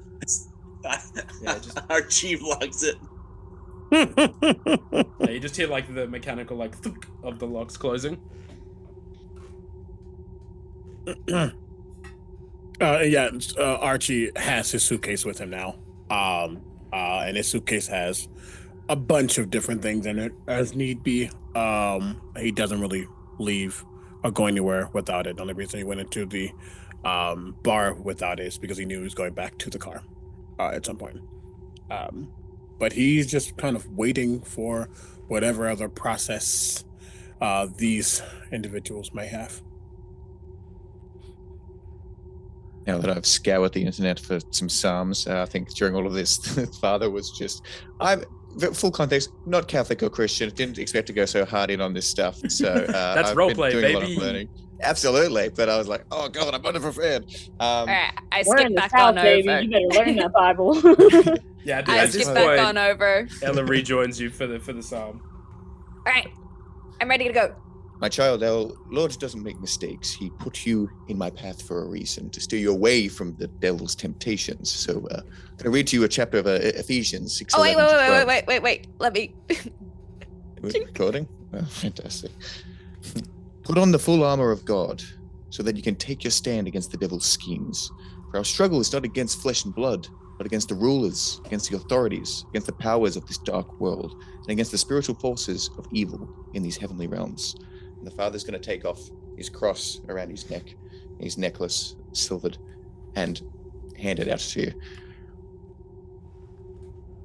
Oh, can we get like another one?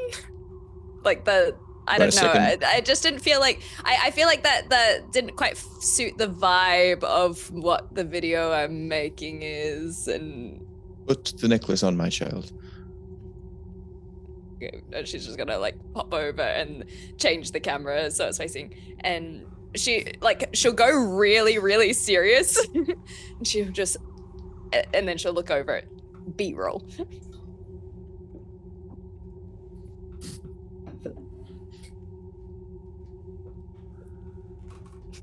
All right, done. The father's going to look depressingly at Gerard. Just. I mean, you did it. You did well. You did well. I feel like it's slowly taking hold within her. She's understanding, making a difference. I sincerely hope so. Me too. Me too. I do have a question for you, Father. I saw the piece in your car. Do you have something, perhaps, if they get closer to you? Are you in need of something else? Did you have in mind? Gerard's going to sit down, open up the briefcase, and rifle through books, small charms, several of these like necklaces with almost like a Aztec style design and some horns. He's going to take 3 of those out, set them into his breast pocket, and then he's going to produce this very ornate dagger. Father, this is something I picked up in one of my hunts. Perhaps it's best in your hands. If those beasts that we come up against in future get closer to you. He's going to look at you in the eyes for a few seconds and then nod. Appreciate it, and grab it and tuck it under his slacks, and then he'll probably go off for himself for a minute, do a little prayer, and then return to the group. Incredible. Okay. GM, or Lore Master as well. 2 questions. One will answer the other, kind of. Yeah. Was it clear that Augustus was but intentionally staying back with Penny in the bar? I don't remember if he said out loud, "I want to talk to her" before he, or if that was just I'm fairly certain Jacob saying he wanted to talk to her or not. That was so. He did say, like, before walking over to Archibald, like, we're gonna have a conversation. So. Okay. Yeah. I think inferring that, and then the fact that they exited after everyone else, I think the inference is absolutely there. Great. Then when he left, I don't know if you wanted to be a where you at? I don't really know what it would be, but I would like to have attempted to listen to the conversation from the other side of the door. Okay, I like that. Was it more of like a bit of a sneak to listen, or was it just more of a genial kind of like lean and waiting type of situation? It's a leaning and waiting type of thing. Leaning and waiting. I think we'll put it under charm. I think we'll call it under charm for this one. Okay. And what would the Difficulty DC for be? this? 10. Fair. That's a 2. That's a 2. Take a fate token, my friend. Okay. You didn't hear it, but I think that maybe that's worse for Archie, if that makes sense. You're like, no, I think not knowing something for you could probably be more frustrating than like anything else, really. The fact that you're generally so well equipped and you're so in the know, the fact that there's this missing piece of information, I don't know whether that sits well with Archie, but I'll leave that in your capable hands. It's all going to inform how he goes about as he didn't saddle up next to Auggie. It's not like buddy, but as he's getting his own things together, you see that he is taking out what seems to be some kind of brass knuckle, but it is made of iron. And he has like some other things that there's a knife and there's a gun, but then there are some other specific items that you don't know what they might be, and we'll see if they come up. But as he's just kind of getting some things, and he kind of looks at that, and he kind of naturally steps next to Augustus. Is she going to be a problem? Is she going to be a problem?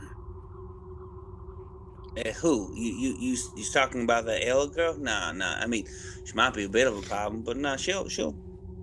For once, I'm not talking about her. And I'm not talking about her. Oh, you talking about Penny? Or Talking about your connection to her. no, she ain't. No, that ain't gonna be a problem. No, I mean, listen, you know, she's my little girl. I mean, I'm gonna do whatever I can to protect her, but she's strong. She's strong. No, she ain't gonna be no problem. I do not doubt her ability. I do not doubt her potential.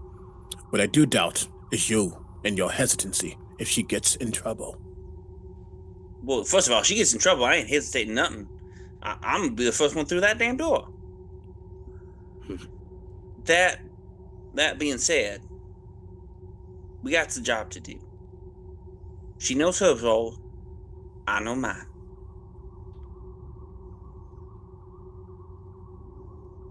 And I'm gonna do my damnedest to stick to that.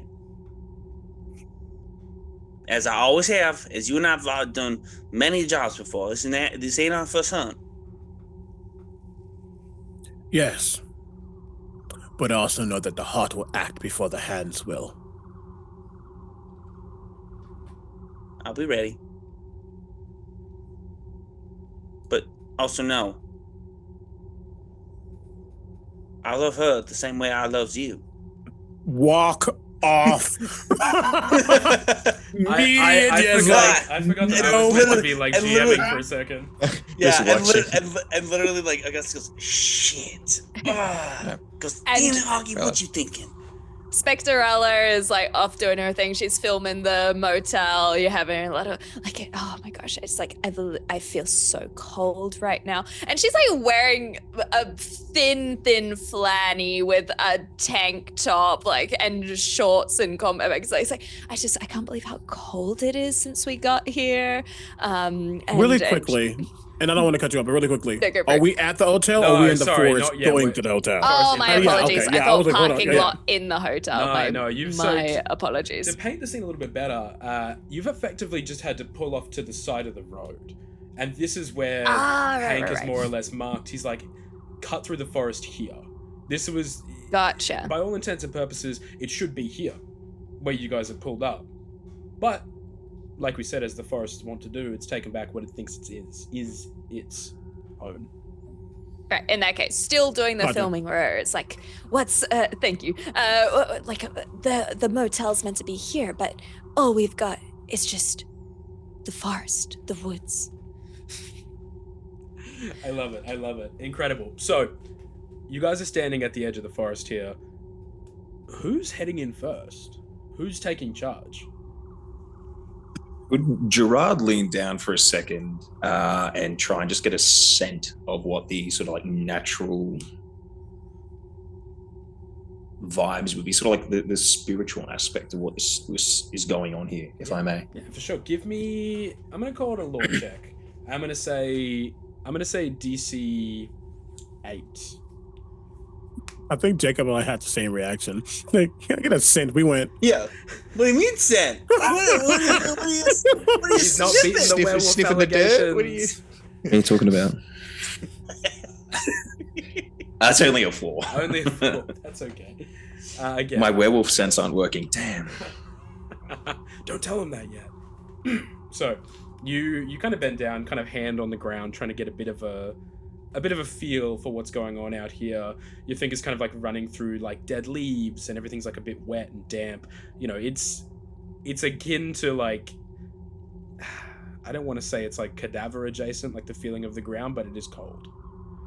And sure. I think that almost unsettlingly, I would say, your eyeline does kind of get drawn towards like, oh, there's the path through the woods. Okay.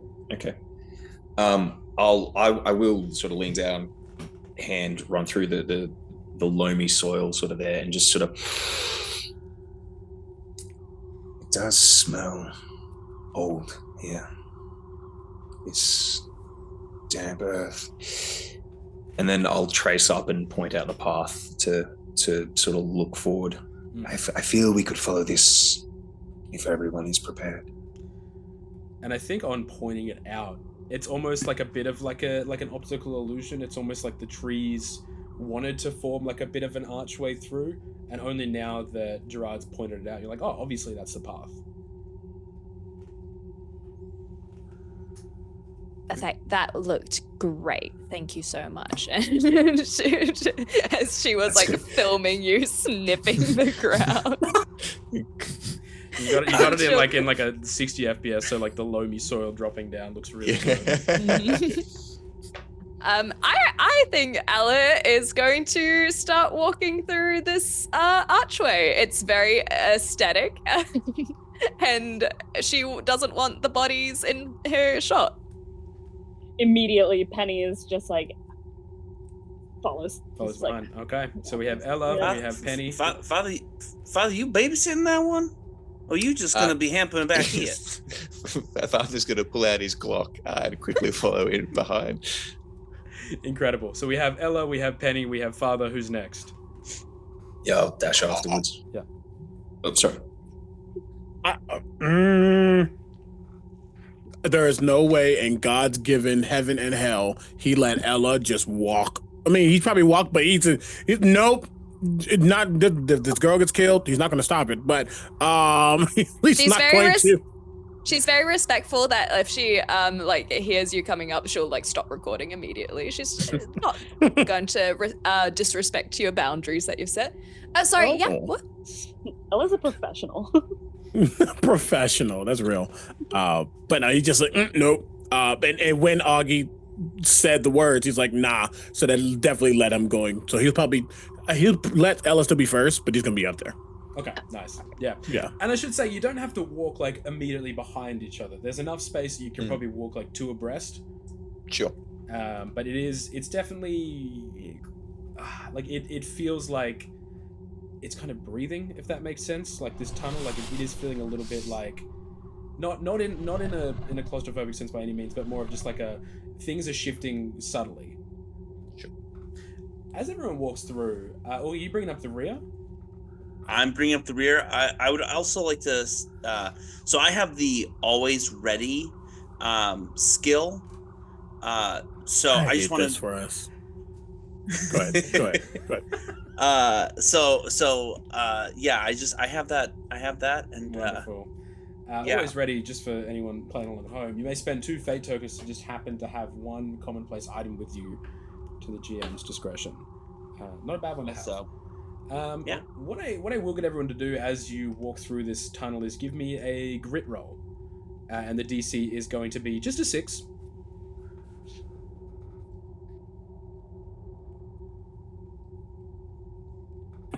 Six on the nose. Wonderful. And 9. I got to blow up, so I got a 12. Incredible. 7. Wonderful. 8. Nice. 3. Ooh. Father, you had one job. Father, take a fate token for me. You. And can you do me the service of telling me which hunt went wrong last time? Okay, sure. I did write things down for this, so let me grab that. You can just make it up. It doesn't have to be anything Oh, cool. pre-established. I think the last hunt Father went on was going relatively well in terms of as this whispering entity that was traumatizing this local community, and he didn't get rid of the problem. It seems to, in a weird sense, deal with itself, but that doesn't make any sense with the grand scheme of the hunts that he's been on. So there's some lingering suspicions around that with what's actually happened with the outcome of that hunt. I think as you dwell on that for a little bit as you're walking through, it's almost like accusatory whispers, in a sense. It's like, father of what? Father of nothing. You couldn't even solve the problem. And just these little seeds of self-doubt, I think, start to plant themselves into your mind. Maybe not self-doubt, but maybe just like, maybe guilt. I'll leave that up to your discretion. Yeah. Absolutely. Incredible. What I will get everyone to do as well is make a reflexes check for me. Ooh. And this one is going to be a DC 10. 10? Mm-hmm. Oh, okay. Oh, that's cool. That's cool. 4 explodes. Nice. 4 explodes. That's 8. 11. Thank goodness. It's a 1 for the father. 3. 3 for Archie. 2. Strong 2. Nice. 5. I also, I'm so sorry for, I don't know if I'm close enough to him. I also have ride or die. Yes. So I don't know if that's gonna. Incredible. So each of the fate tokens you spend to help your friend gives them a +2 instead of a +1. So if you're spending any fate tokens on your friends in this instance, they will count as double. Cool. Clem, what did you get, Clem? So I got a 9, so I spent a fate token to get the 10. Incredible. So everyone that failed, please take a fate token. Fantastic. Now, I'm so sorry. Crown, what did you get?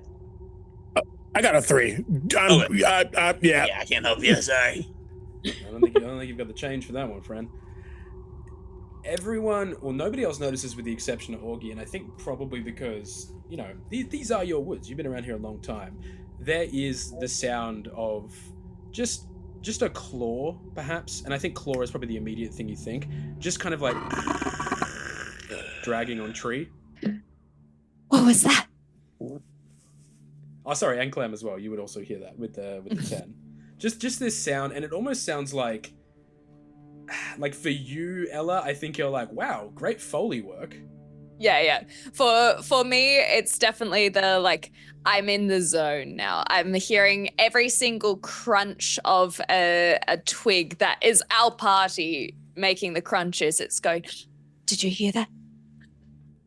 Oh my gosh, I've never heard that before. And I think Auggie, what would the most likely culprit be in this part of the woods, do you think? Something that would be bold enough to stalk a party this big. Yeah. And quick question: is this a real thing or is this a cryptid? This would be a cryptid, I think. I'll leave it up to your discretion. Cool. So, at first, in the back of his head, he's hearing that, and he's like, "Is this a is this a what's the word? Is this a black bear? Is this something similar to that? Oh my God, girly!" But after a moment, he is like, "No, that's a lot bigger," and he realizes that it is a. Give you something good. No, he realizes that it's the yeah, there we go. A raven mocker. Ooh. And do you want to explain what a raven mocker is? Yeah, so a raven mocker is a bird-esque cryptid. It's a shapeshifter with black feathers and white eyes. It stands about 7 feet tall, and most of its sightings have been in Virginia, with a little bit in West Virginia. And it's said that if someone sees it, it's considered a bad omen, and that tragedy will often affect the viewer's life. And it is able to make itself look like a human, but when it's hunting, it will often form its claws and drop down its wings and come out to hunt its prey mercilessly. Oh, that gave me chills. Yeah, didn't like that. Oh. Probably my other question then. Auggie, you ever seen one? Oh. No? Oh, have I ever seen one? Yeah. No, I've No, I'm gonna say no. I've never seen one before. I've only heard of them through reading. So yeah, I've only heard them in like indigenous stories and writings from the area. Okay. Now, you and Ella are the only one that have clocked this sound. I think you clocked Archie putting on his little watch earlier, the one that can effectively repel things. Up to you what you want to do with the information, but every so often the sound of just this claw scraping tree is apparent now.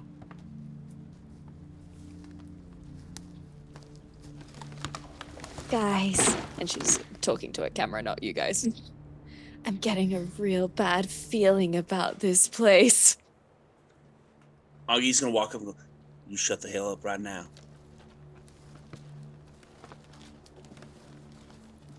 You hear that? Shit. What are you referring to? Speak up. We're being hunted. And ain't no predator that, of the natural world. We got ourselves something big, something nasty. We either got ourselves another chupacabra, which between you and me, I think is pretty unlikely. Yes, considering they are indigenous to Mexico. Well, that is true. I have seen one out here that one time.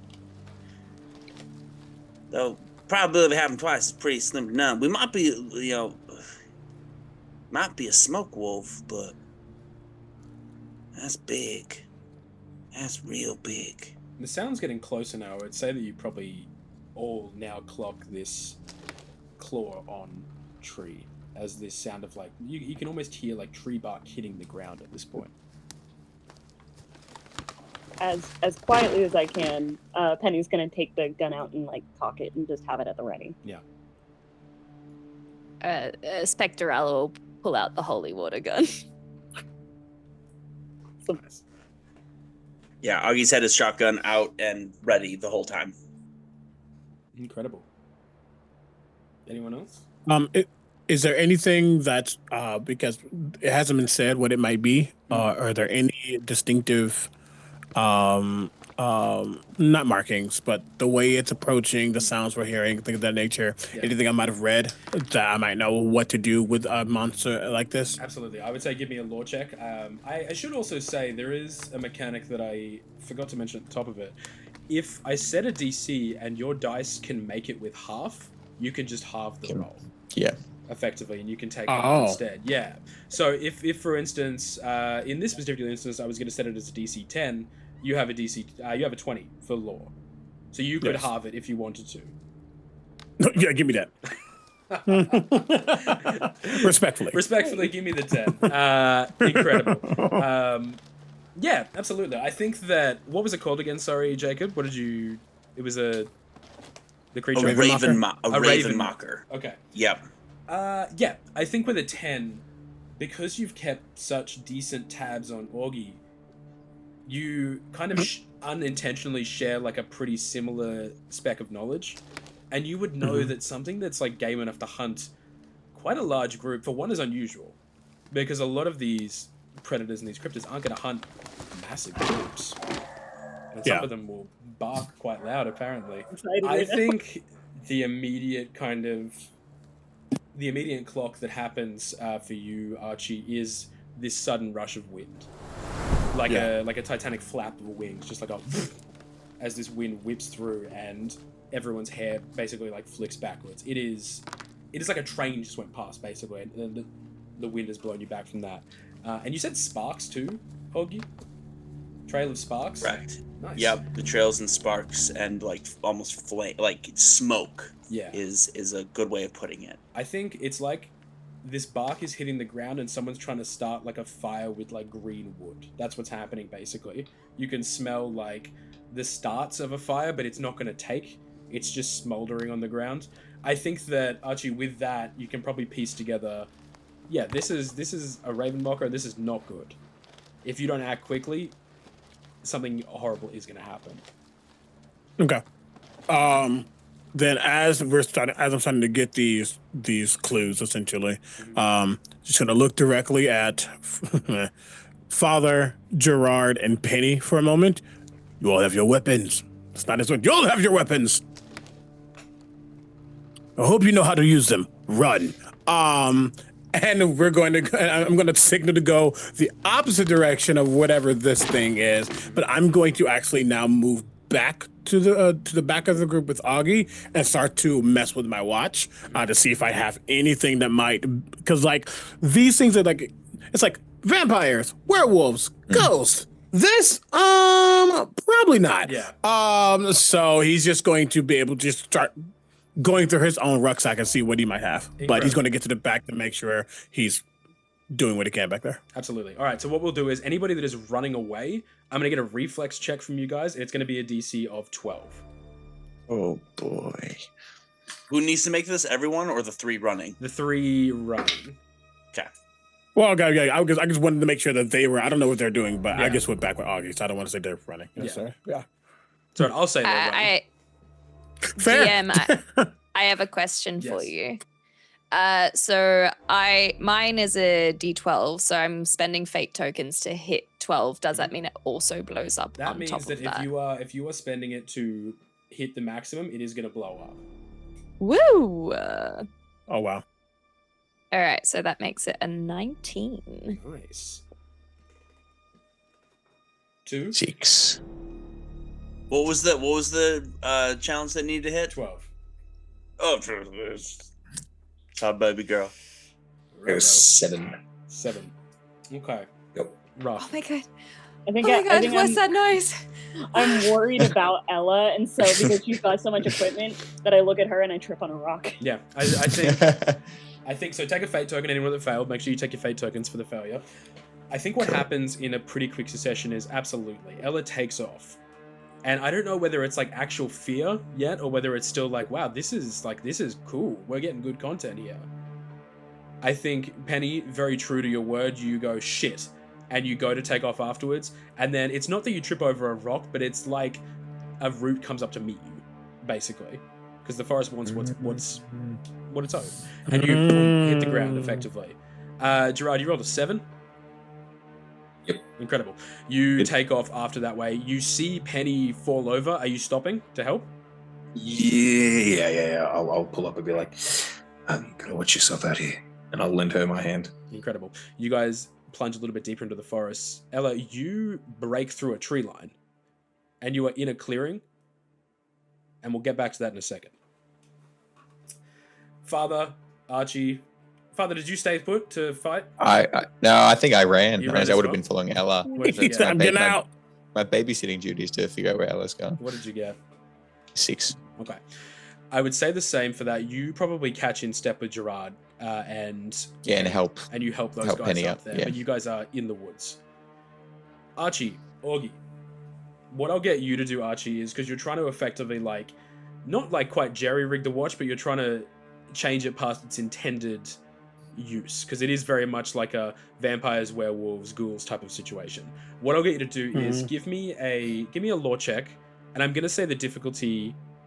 We're gonna say it is 13, because you can't quite halve it, but you'll need to hit it. For sure. Could I actually and do something a little different? In this story-driven game, you'd be remiss not to. Cool. Well, first I'm going to ask what's Auggie doing? Yeah. Auggie, what are you doing? I have my shotgun up, and my eyes are focused on the wood line, on the ridge line, and keeping my eyes peeled for this raven mocker. Incredible. Just make a reflex roll for me, super duper quick as well. Do I have to? Yeah, it's a really low DC. What if I told you it was only a 6? Okay. Here's some question. With the always ready, I can use that on myself, correct? Yeah, absolutely. Amazing. I'm gonna use 2 fate points to get to 6. All right, I rolled incredible. a 2. Yeah, brilliant. I think probably what it was for, effectively, is that as you are whipping around, you can see like the scintillating kind of like floor of the forest now, basically trying to keep your feet down, like it's working in tandem with whatever this creature is. But Okay. you managed to definitely step around it. Archie, please. And are we moving or are we staying put? Just so I know. As far as Auggie goes. I think you guys would probably stay put and give these guys time to Great. move. Yep. Great. It just use gun if necessary. Give me just a second, and I'm going to get down on one knee. I'm going to open up the suitcase that I have, and now that you see inside it, there are a plethora of random things. It's not just weapons that you might think. There's books. There's a bunch of different vials that got different like dried herbs or whatever the case may be. There's rope. There's candles. There's all these random things, and you see him grab a couple of these vials, these little twist cap vials. They got these random things of green inside of them, and he's starting to open them up, put some in his hand, twist it, put it back, open up other ones. You see him grab what seems to be a candle, but while it looks like it's a normal, just kind of thicker candle, there's something off about it. Just the vibe of it just seems off. And as he's doing, he goes,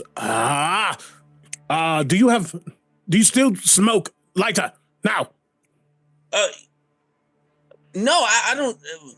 Shit. But do you have it's all anything? right. Fine. Yes, I was trying to tell you I quit. And I pull out the lighter. I go, all right, it's a bad habit to kick. I know. And I placed the candle down on the ground. I put the herbs on top of the candle, where it'll be inside where when the wick gets lit. And I grab that lighter and I begin to ignite it. I'm going to use 2 of my the fate tokens to recall a spell that I might know. And as I light this candle, you suddenly realize it is a black candle. The candle itself, the fire itself is black. And he says, "Cloaking flame, I ignite you. The fire born from blood leaves no man. Now vanish me until the night. Oh, fire of power and concealment." And I go, shit. And I literally bite my hand. My canines are slightly sharp, and I drip blood as the final ingredient, as I'm literally using the cloaking spell from a certain show to cloak the group from this creature. Ooh. Stunning. Okay. Let's go. I love that. That is incredible. Give me the lore check at advantage. There's no real advantage in this system, but it's going to succeed regardless, but put some sauce on it. You said if you more max it, it explodes. Absolutely. It explodes. Okay, great, cool.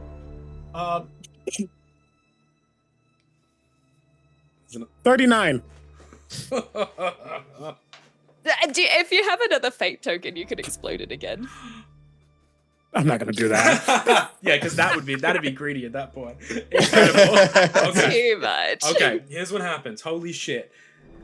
You invoke the words of the spell, you drip the blood onto the candle. As it hits, you can see that it doesn't just kind of like hit the flame, it starts to like crawl up the blood effectively into the palm of your hand there. It does singe for a moment as you kind of like clench and close it off. From the tip of this candle, the black flame, like, and effectively just starts to crest the top of the tree line before it dissipates into this inky black powder almost that starts to coat over this part of the forest. And even Gerard and Penny and Father, you look behind you and you see this happen. You see the gout of flame come up, and I think the immediate thought is, oh no, like that's gone bad.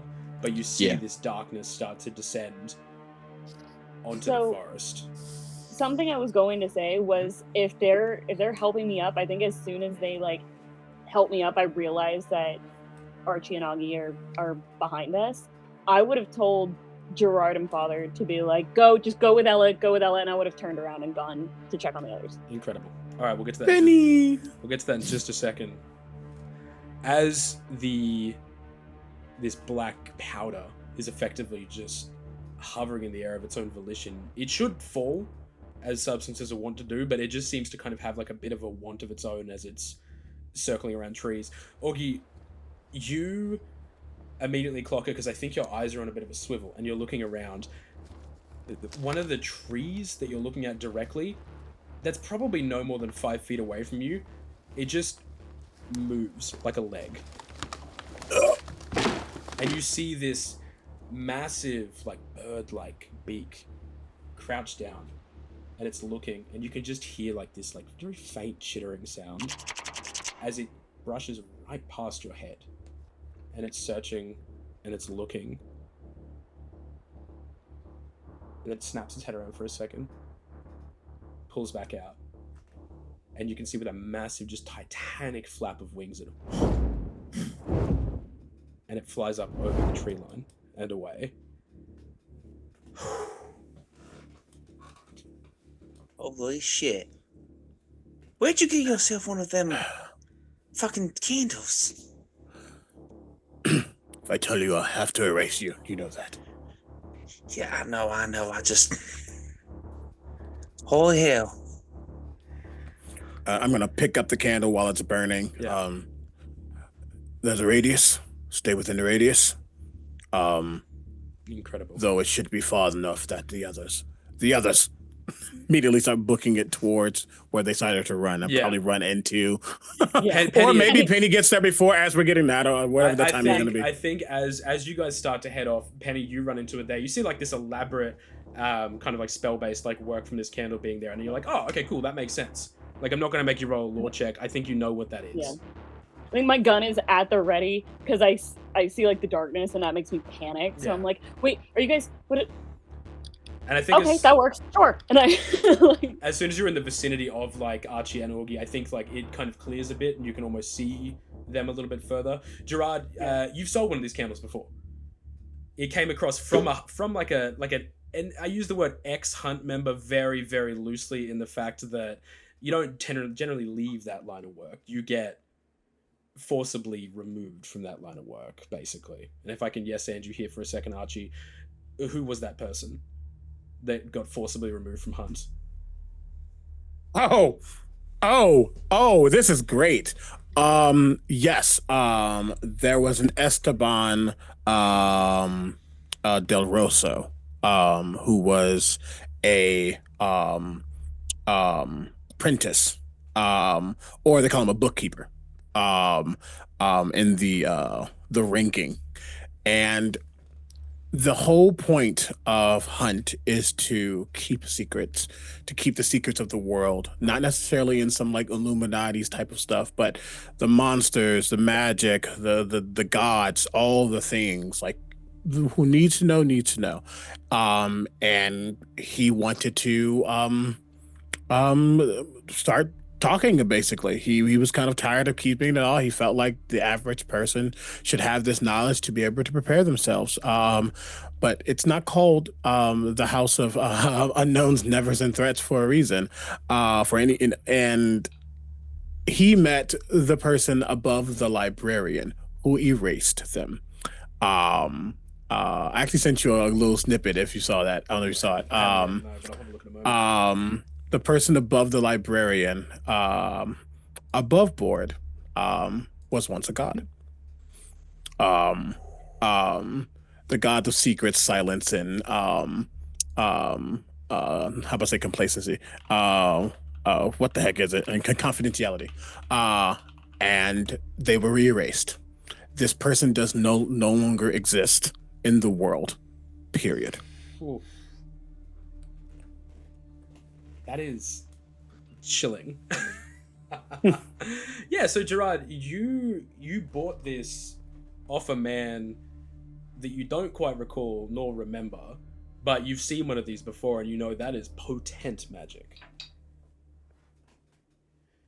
I think we're in good hands here.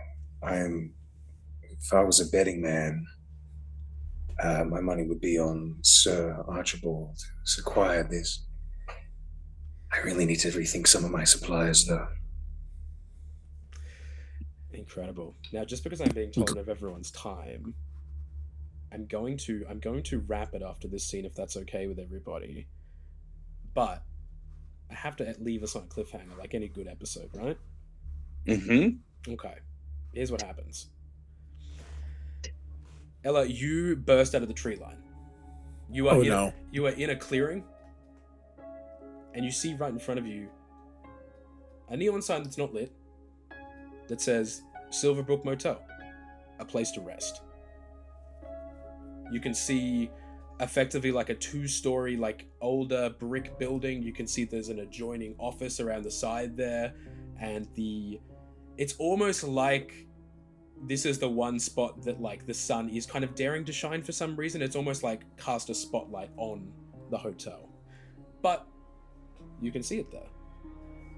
And you get some spectacular shots of the sign up there. What are you doing? Are you moving towards it, or are you waiting for your friends? I think what I'm gonna do is I'm just gonna have a quick like once over. I've just burst through this tree line and gonna go, oh my god, I've got a scratch. There's a scratch on my arm. Oh my gosh, where did that come from? That's, oh, wow. And she'll recognize that she is on her own and start going, Penny? Father? Auggie? Sir Archibald? Guys, I think I lost my group, like, even the really hot, mysterious guy, I don't know where he is. Guys? And I think as you're having that thought, you pan across to one of the windows on the second floor, and you can just see a woman in there just boom, boom, boom, boom, boom, pounding on the glass, screaming as you zoom your camera in there. And that is where we'll cut this episode of Crossroads. Oh my god. Oh my goodness. Ladies and gentlemen, thank you so much for tuning into this. I have been Calhouln Connor. I am your lore master for this incredible bunch of people. Let's run through, give us a bit of a plug, tell us where people can find you, starting with SpectreElla. Hello, my name is Clem. You can find me here on Twitch at xClementine. I have been playing SpectreElla. It is not super meta at all. Nope, no siree. The things that you can find me doing here on Twitch are not ghost hunts, I would like to make that clear, but are discussions, interactive conversations about philosophy, positivity, and the odd retro game as well. And that's me. Incredible. Who are you tossing the salt round to? Oh, well, we've had a nice circle of order that we've been going, so we'll go straight to Father Montgomery. Fantastic. Hi, my name is Arlo. You can find me on Arlentric on YouTube, TikTok, Instagram. I do dumb videos. I do dumb TTRPG, skit little short things, have fun, goofs. That's my kind of thing. And I've been playing as Father Montgomery. Looking forward to picking this up again soon. And I have goldfish memory and don't remember who was after me in the order and don't know who to throw to. That's now. okay. I'll take it off your hands, Father. The Lord will provide. Penny, who are you? I am Savannah. I've been playing Penelope or Penny Lancaster. I am at the DIY Witch, where I post weird art and I talk about witchcraft and crying over fictional characters and all sorts of other crazy stuff. That's just my personal. But you can also find me on my YouTube channel at Not Quite Novelists, where I do a lot of character creation and just world building and all sorts of other fun stuff as well. Incredible. And I believe it was it Gerard after me? It was Gerard. Gerard, hey! Totally Amazing. not a vampire nor a werewolf. Who are you? Neither of those things. What's up? My name's Lockie. You can find me at the Mimics Den. We're emerging out on Instagram, but we're branching into TikTok, YouTube, all of the things eventually. We'll launch with an actual play, which will contain some of the cool world building we've been doing behind the scenes. I played Gerard Cole, definitely not a werewolf or a vampire. Yeah, just a lover of antiquities, amazing things. That's me, and I'm again sequel to Goldfish Memory. I'm just going to punt it over to Omega. Yeah, everybody. My name is Omega Jones, also known as Crown or Crown TV at certain social media. I have been the mess that is Sir Archibald Grimhollow, also known as Archie. You can find me everywhere at Crown. As I said, I do way too much on this internet, but also not a lot right now because my brain hurts and I don't feel like it. So you catch me when you get me. You can catch me on Castleton.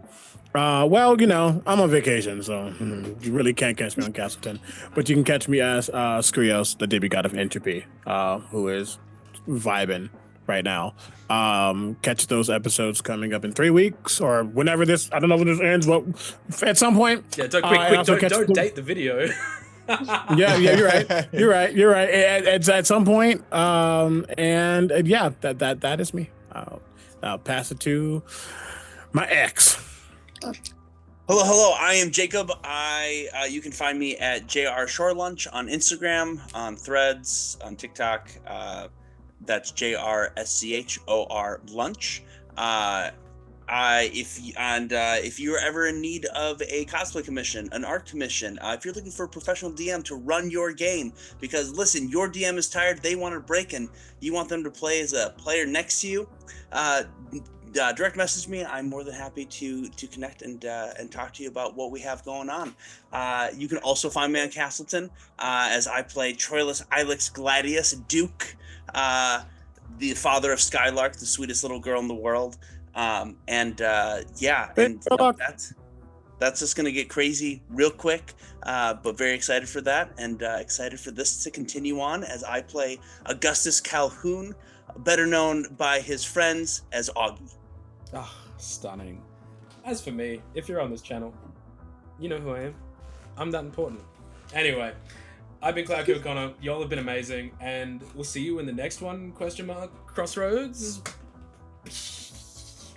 That's it. That's the whole video. Goodbye, everyone.